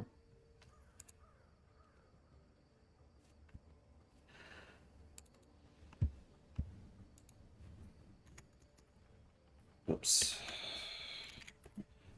So each of you will be added a currency mark or increase to what you had previously.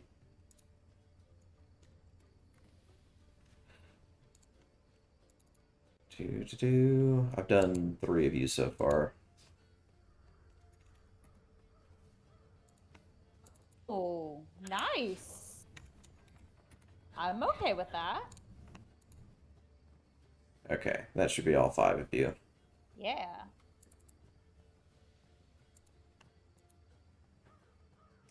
Okay. Hmm. So he knows that this whole thing with the beast is a very dangerous uh, endeavor, and that that's why he doesn't want you to willingly go potentially seek your death.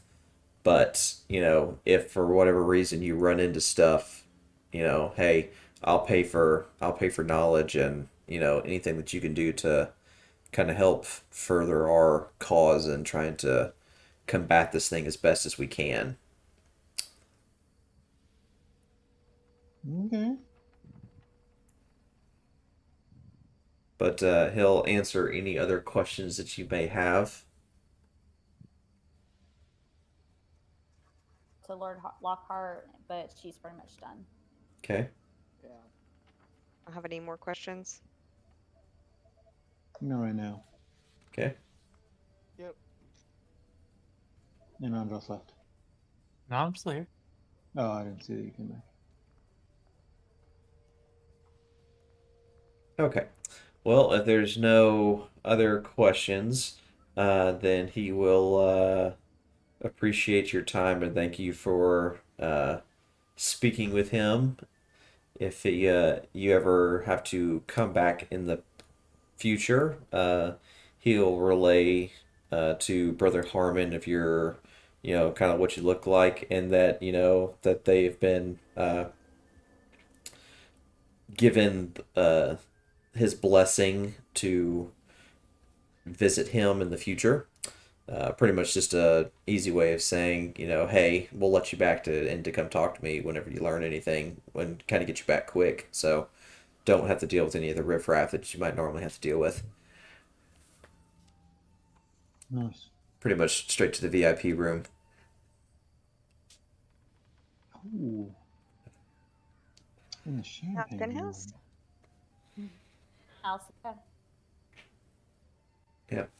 But other than that, that's it for here. Y'all can you can head out on your way, and Lockhart will want to speak with Primrose in private.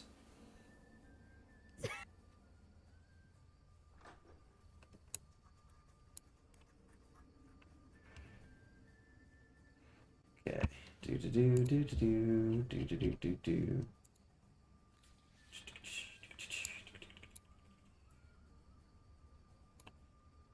Okay. I don't know whether to be terrified or not. So Lord Lockhart will once he gets, a little bit of time alone with you, he'll want to discuss with you more about your or his son and some of the things that he's been doing What is since his body language? he's very, he's not like angry or anything like that. He's relaxed. I mean, he's not like he's just kind of like generally concerned about. So he wants me to be truly 100% sincere. Is that the vibe I'm Yes, getting off him? basically, yeah. He wants to know your unfiltered opinion and everything that's gone down with him since you've left. So Primrose is going to take a deep breath and let out a long sigh. Well, the people you saw me with, we did help convince the villagers. So Lord Lockhart was indeed truly voted in. Unfortunately, your son, his temper, his arrogance, he feels like he controls those people who were here. They have been fighting and working extremely hard, and he still treats them like nothing. I try to quell his temper, but he continues to silence me. I had to charm Sir Rugert to Commander Rugert to keep him from attacking and throwing them in prison after all the hard work and help they have done. My lord, in all honesty, your son is still out of control. I'm doing the best I can. When we informed him of Oftwil, he was more annoyed at the inconvenience and not with the more dire needs at hand. And then she'll hang her head kind of low, like, sorry to relay this information. Yeah. And he'll kind of put his hand on your shoulder and just be like, I appreciate your honesty. That he would rather you, tell him the truth than just kind of give him fluff and, you know, him not knowing what his son is currently up to, and so that he can't address it and get it corrected.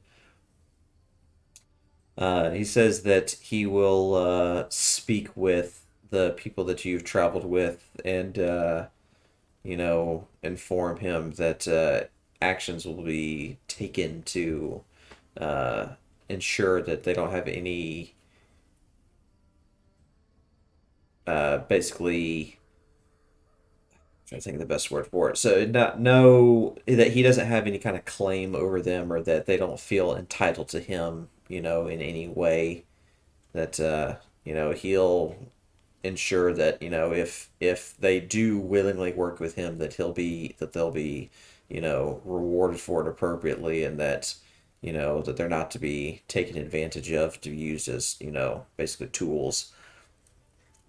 And Primrose will further Illuray, especially the rogue. He's willing to work for proper compensation. He went above and beyond to help with everything to get his son elected, and the other people, they are looking for jobs and for work, and if we can compensate them appropriately, they seem like, yeah, they're loyal to the coin, but they're hardworking individuals. The only one she's unsure of is the envoy, but he hasn't done any major red flags. She's just unsure because she can't read him. That's fine. Which he'll even explain to you that he knows about him, but he's he's a he's being tasked to do something that he's not allowed to divulge. So he might play things a little close to the chest, basically. Yeah, Primrose will not pry. Yeah. At all. But no, Lord Lockhart understands, why he acts certain ways he does. He's like, yeah, he's being tasked to do certain things, but if he's not able to explain, there's reasons why. So don't take offense to it. Okay. Is there anything else you would have of me, my lord? No, but he'll want to be able to get a private word with the people that you traveled with, so that he can relay his sincerest apologies.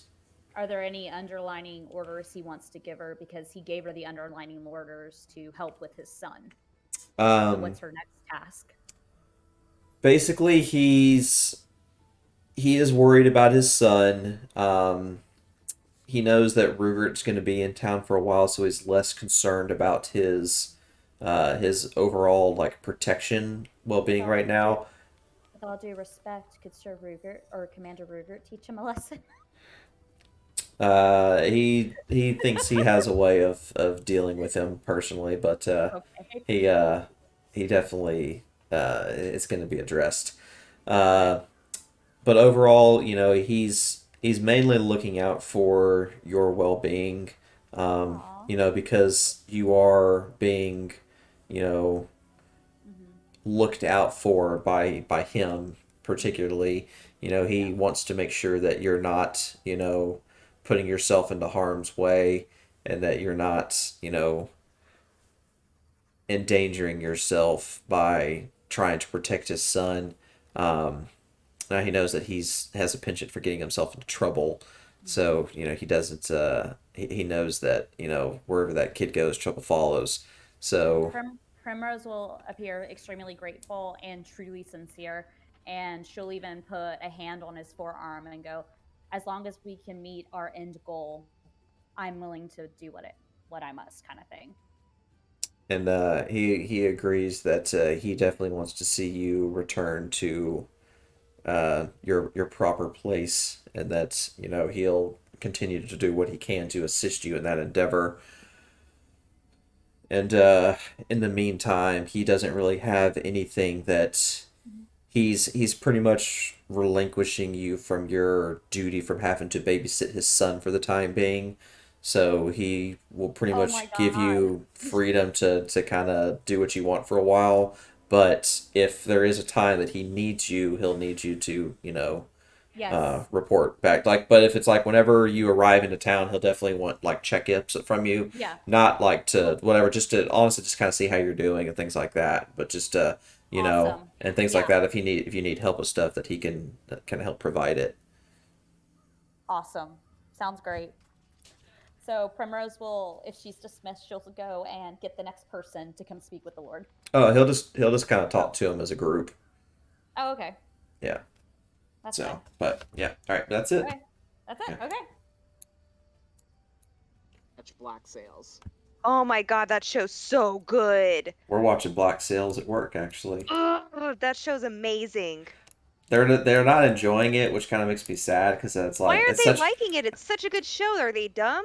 they're like they're like almost finished with the first season, and I was just The like, first season's too slow for them. I was getting to say the first season definitely is a slow burn, but once it picks up, it really freaking picks up, man. It's so good. I know I've seen it like 5 times, so I'm just like, Dude, I keep trying to tell Matt we need to start that show. It's so good. But I was telling them, I don't know if you guys have HBO, but Tati Watiki has a pirate show where he plays Blackbeard now. It's called Oh Our my god, Flag we were Means just Death. talking about that. Dude, we're like 5 episodes in. It's the I'm back. funniest shit. Oh my god, it's so good. You have to watch it. Well, when you guys see Primrose, she's gonna have a lot of pep in her step, a big smile on her face, and the Lord will be right behind her. Okay. yeah, Kind of gonna be, doing the whole eyebrow raise, inquisitive look, going, eh? Hmm. Typical anime girls who's very happy, is just like skipping and smiling, almost humming to herself, Like she's on cloud nine. She's super happy right now. I mean, she's just Definitely walking on sunshine. I'll be right back. all right. So, Okay. once Lord Lockhart comes back out from the hall, he'll he'll kind of gesture for you all to come speak with him.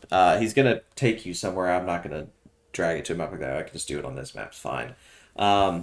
But he, will explain that he spoke with Primrose about just her overall endeavor since she's been gone, And he'll explain that she's basically being entrusted into his family, and that he's basically looking out for her, and he basically had her acting as a bodyguard for his son, just because she is capable.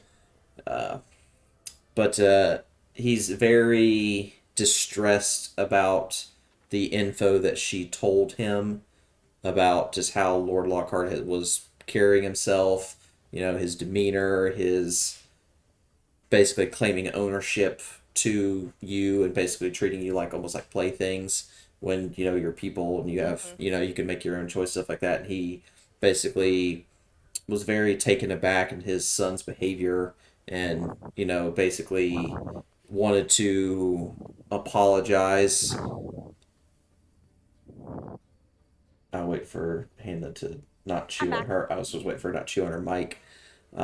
I'm not chewing on it. It just was like the heavy breathing. I was like, I'm sorry. "You're good."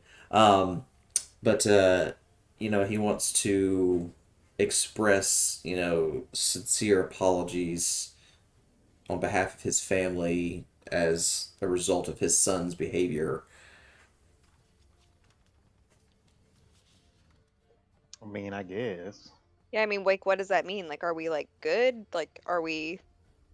Because as of right now, I mean, we're still technically kind of strong-armed into serving him. So Dad. uh, he says that honestly, forget about all that. You are not beholden to my son. You are your own people. You are not to be strong armed into doing whatever he wills you to do just because he says it. He says that he's gonna address that very soon, and that you don't have to feel beholden to him anymore. Um, he says that you are pretty much free to do what you want. Um, and I mean, if you never want to return back to Therahold ever again, you don't have to. He does appreciate what you have done for his son. He especially thanks Azos because Primrose explained how, especially during the night of that fire, that you intervened to help protecting him and to make sure he didn't die. Um, he definitely shows a lot of gratitude towards Azos for such action, because that is his only child, and so and it's basically his legacy. So it's kind of his responsibility to ensure that he's being put on the right path. And as of right now, he doesn't feel like he's done a good job as a father, and he needs to rectify some of his son's behavior, and that he's reached a point where he's just a bit too entitled. As assessed.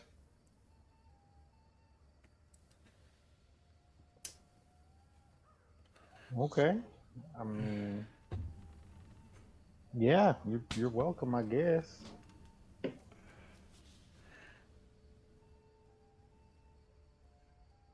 But Okay. he he definitely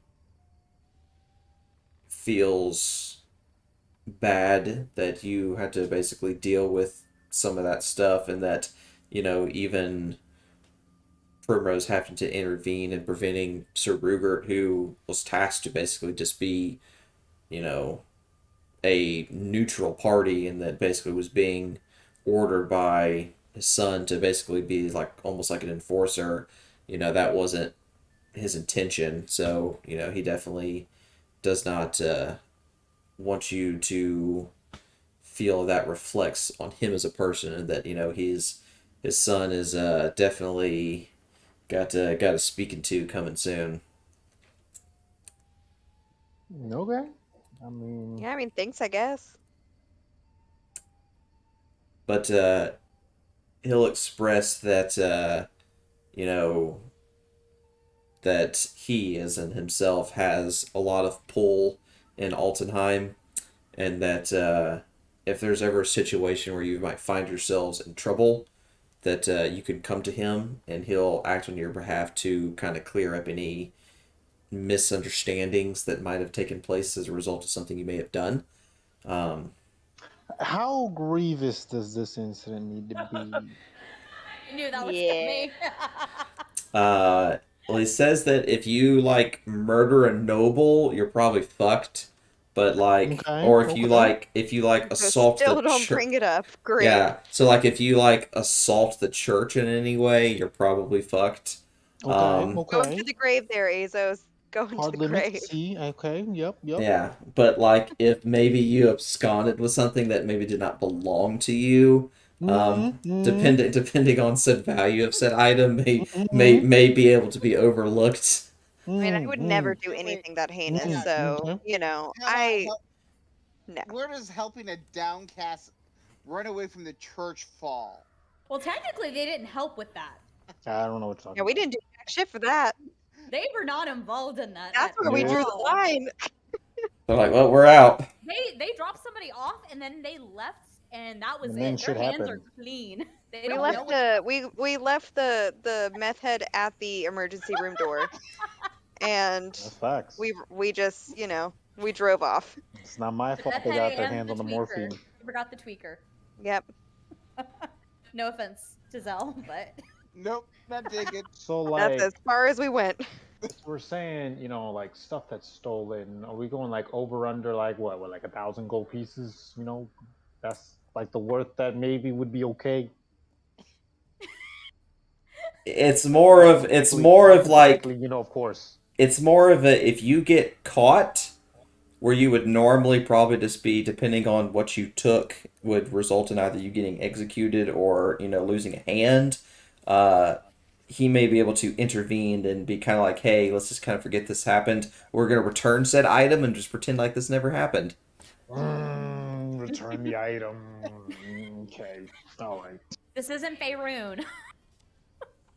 Chris We'll is see about that. looking at Azos like, he's asking a lot of specific questions about This is stuff all here. hypothetical. I don't know what you're talking about. Moving on.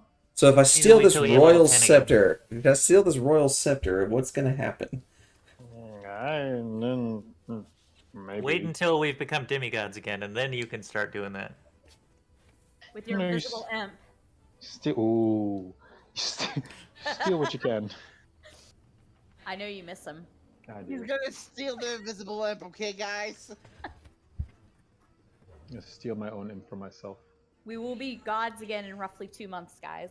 We will be gods again in roughly 2 months. But okay, cool. Yeah, that's awesome. Dope.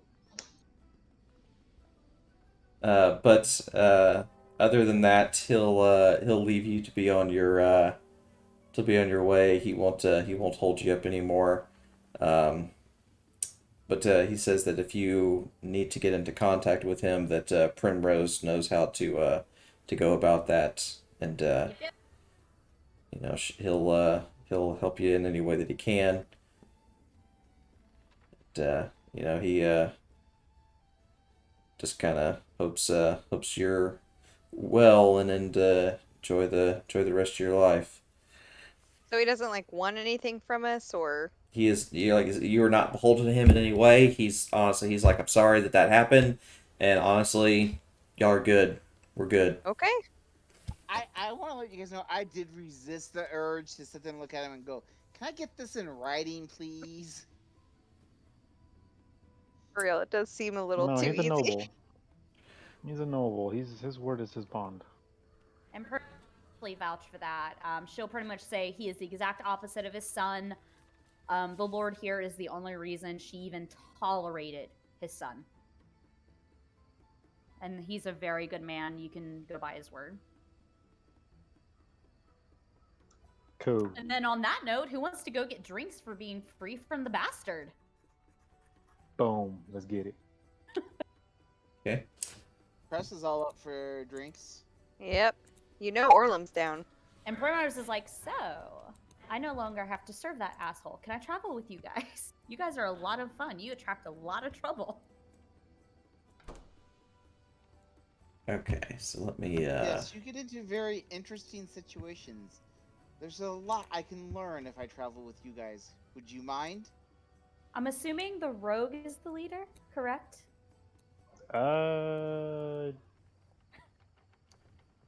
Fuck ever. Yeah, sure, whatever. Or is it the really strong one?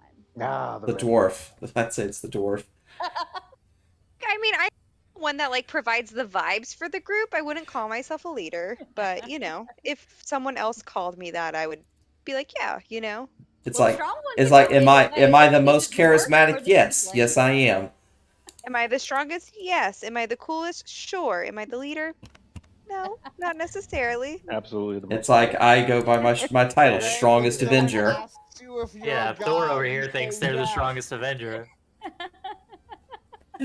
How fitting with the hammer. Strongest Avenger. Whoops. Damn it. Cool. Alright, Let's so get the fuck. I'm gonna blam.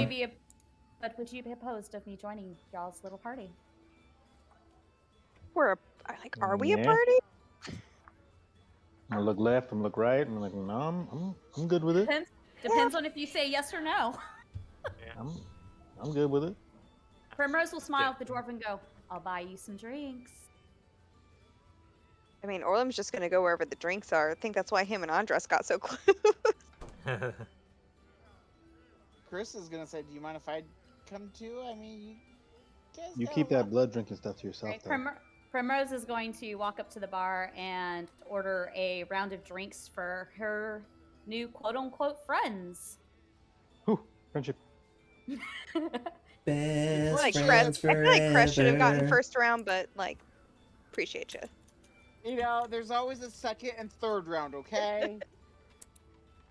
So Primrose will smile at the bartender.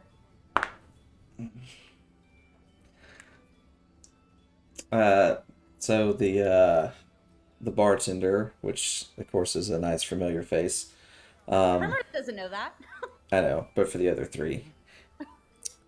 Um, I'm gonna side eye that bartender. so, give me 1 second.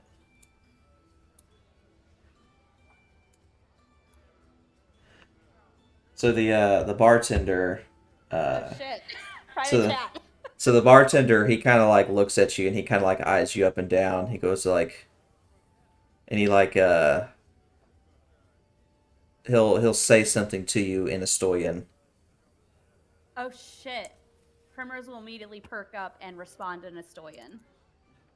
And And like stare at him like wide-eyed, like, what the fuck? and he'll just kind of like look at you and he'll be like he basically just asks you like what brings you so far from home.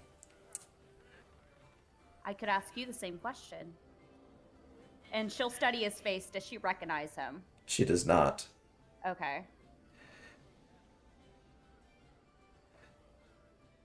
And he'll give you basically the answer of let's just say it wasn't as safe as it once was. She'll nod and go, I can actually agree with that. But he'll relay that he'll keep your secret safe and that you won't find any trouble from him here. All right. She'll nod graciously, and she'll ask if there's anything in particular that she might fancy on the menu.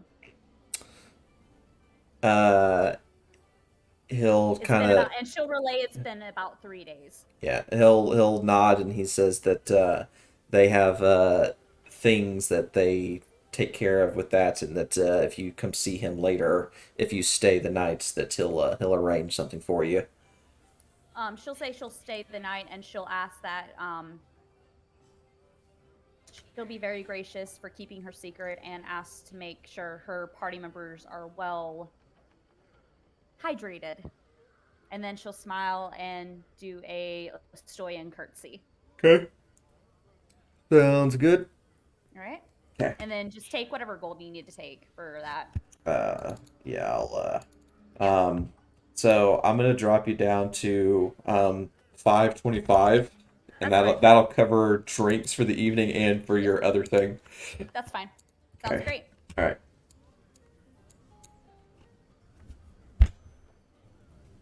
Guys, I got you great drinks.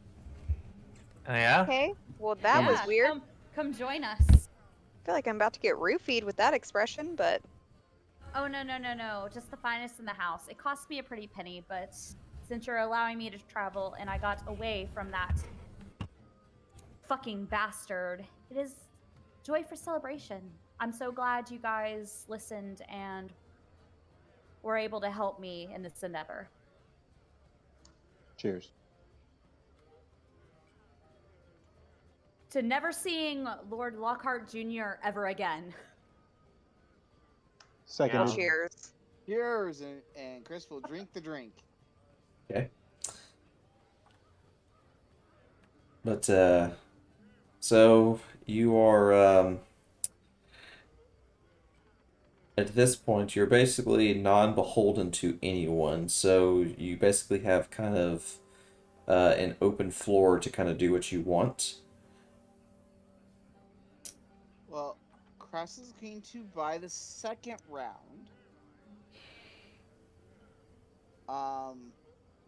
And he will attempt to get the same quality of drink that Primrose did.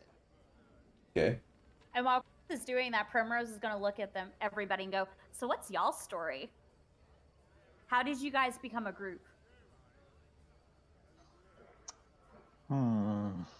Just gonna look over at Azos and Andros because I don't really know how much we want to tell Where to begin? Primrose. In the town we dropped a dead body off at. Yeah. A dead body? Tell me more. He didn't say that out loud. Oh, Yeah, just sorry. a thought. He exchanged a glance. Gotcha. Then she's Ma'am. going to sit there intrigued and just stare with a big smile on her face. Well, Chris we will all have his back joined the same drink. book club. Ah, And what Yeah. book? sort of. What book do you guys read? Oprah's top 5. Oh, I've never heard of it. I would love to read that. Real page It's- turners. It's a bunch Who's of this Elvish works. Oprah? Ah, Elvish. I love Elvish works. Very historic them before they were taken over by the humans. Yeah. Read that bitch cover to cover. And then we To go to started the traveling library. together from there. Yeah.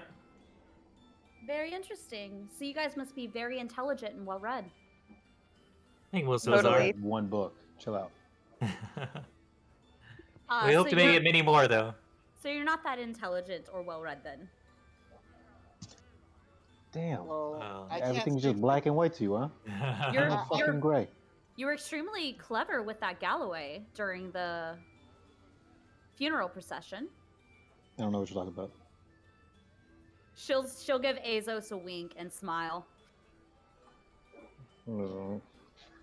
Pretend like I didn't see it. I don't know what you're talking about. I don't even know what Galloway was that.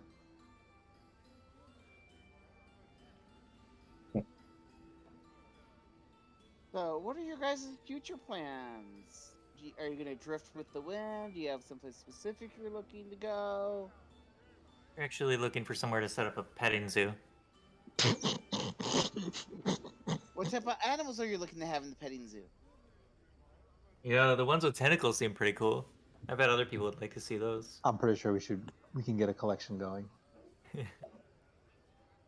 Non-sarcastically, I actually think people definitely would pay money to see the tentacles. 100%. 100%. Like in real life, tentacle zoo. Yeah. Have any of you ever thought of traveling outside of the Baroque Empire? Or is this your home? I came from outside. Hmm. Interesting. Where did you come Where'd from? you come from? Why are you? I have all these questions. It sounds like Cress is already filling his liquor. God, where was I? I started in Francia, and then I sort of shipwrecked in the north somewhere. Oh, the I- water there is so frigid. and then I sort of wandered through the mountains for a while.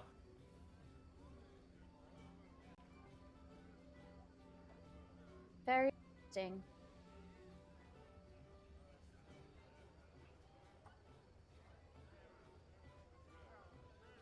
I mean, you asking all the questions. What's your story? Say, I feel like Uh, Orlem's getting kind of uncomfortable with the third degree over here. Like, he's just Oh. trying to drink his drink. Oh, my story. Well, it's quite simple. My noble house. I'm from a noble house. They were killed, and Lord Lockhart adopted me into his family to serve. Okay. Hmm. And now you're just gonna be free to do whatever? Exactly. The Lord Lockhart is the grandfather I always wanted, So why are you so excited to leave? because I don't have to deal with his bastard son anymore.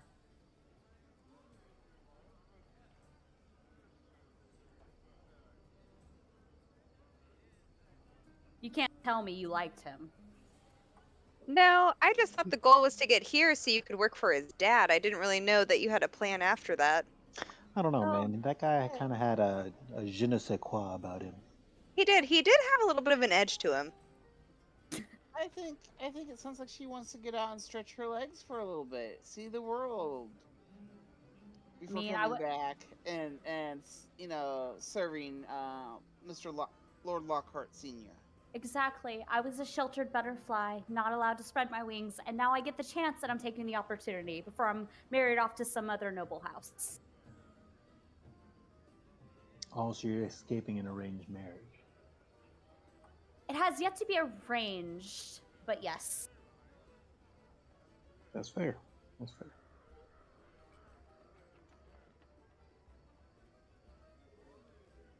God, is that the current time? Like noon? It's a little later in the day than that. I just Let's had to. I hadn't updated it. It'd be about closer to. Okay, that went backwards one.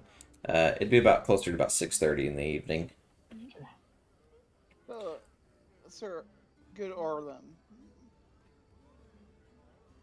Yes. brings you from the dwarven lands to here?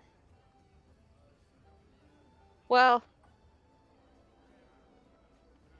glad you asked. I mean, I left my forge because there wasn't really any more work to do after, the gods died. So, left my forge trying to find work to see what I could do outside of the forge, and I kind of just ended up with these two. So, why do you believe there's no more work to do at your forge because the gods are dead? I mean, surely people always need things made. I do. Just more and more of our people were leaving, so I thought it was a good time for me to venture out. So you're kind of like Primrose. You're stretching your legs, wanting to see the world. He's a beautiful butterfly who needs to spread his wings I am the Yeah. most beautiful butterfly, thank you for noticing. with the most glorious beard. Most glorious. Painted. It is tainted. I was There's about to it's, argue, but it is absolutely it's tainted. nothing a good shampoo and oil can fix. I don't know, man. Just Those imagine wounds run very tiny deep. little fingers coming out of the beard at Oh, times. You just can't get the stench out. And the splinters? Oh God.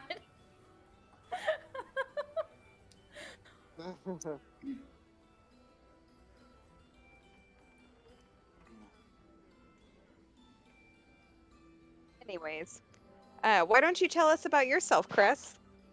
Chris, why don't you tell us about yourself? You're the most mysterious one above us. Well, And Primrose is going to stare very intently at him as she asks this. Harlem's gonna Um, look annoyed that he's had so many questions asked of him tonight. I grew up in a dwarven hold, and my family has decided to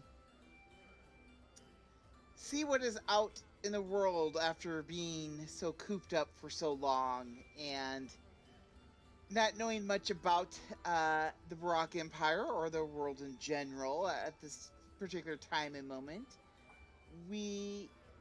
I have been sent out to learn as much as I can. You're awfully tall for a dwarf, aren't you? And you don't even have a beard. I didn't say I was dwarven. I said I grew up in a dwarven hold. They like steal you away? No.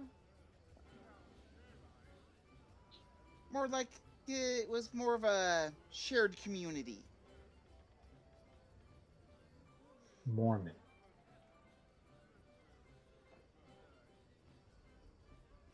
The dwarves have treated us well and with respect, so I try my best to not offend them when I can. As he kind of nods to Orlum. Just gonna stare back at him.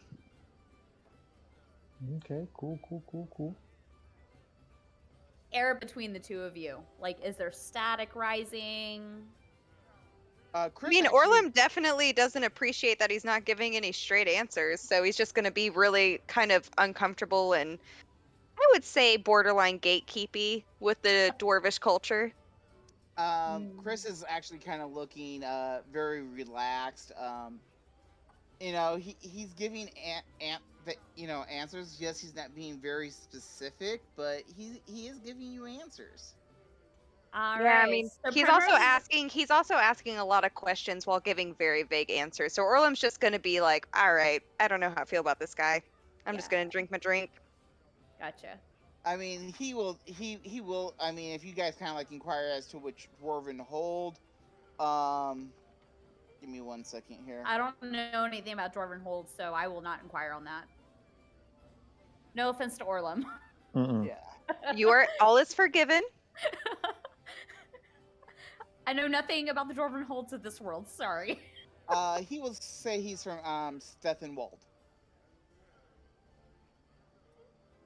I believe is how it's pronounced.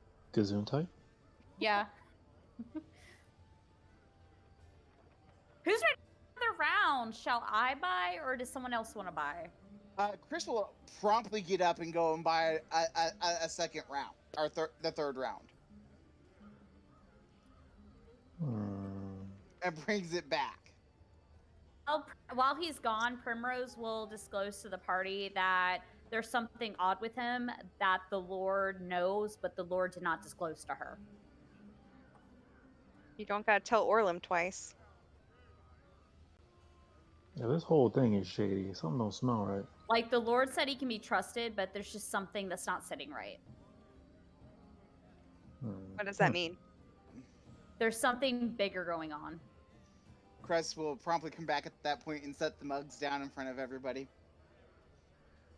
Primrose will start drinking her mug.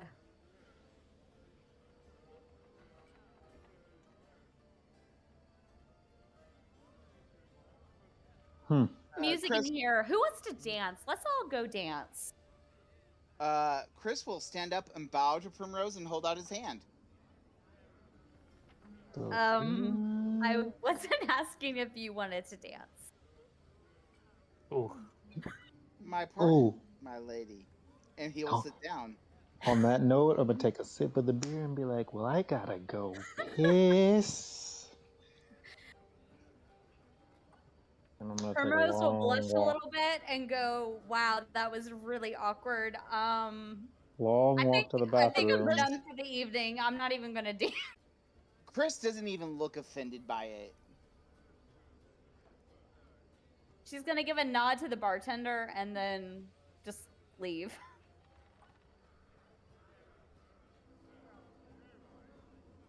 Okay. All right. Landros just bowing out. I'm just going over to the bar. Chris is still sitting there with Orlum. Orlum's fine, just chugging on his little ale.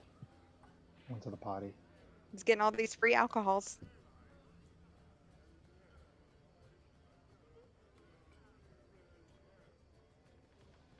Okay. Well, just looking at the time, we'll go ahead and end it for the evening. All right. And then, because it's almost 11. But once we come back, we'll figure out what y'all are going to want to do. Okay. And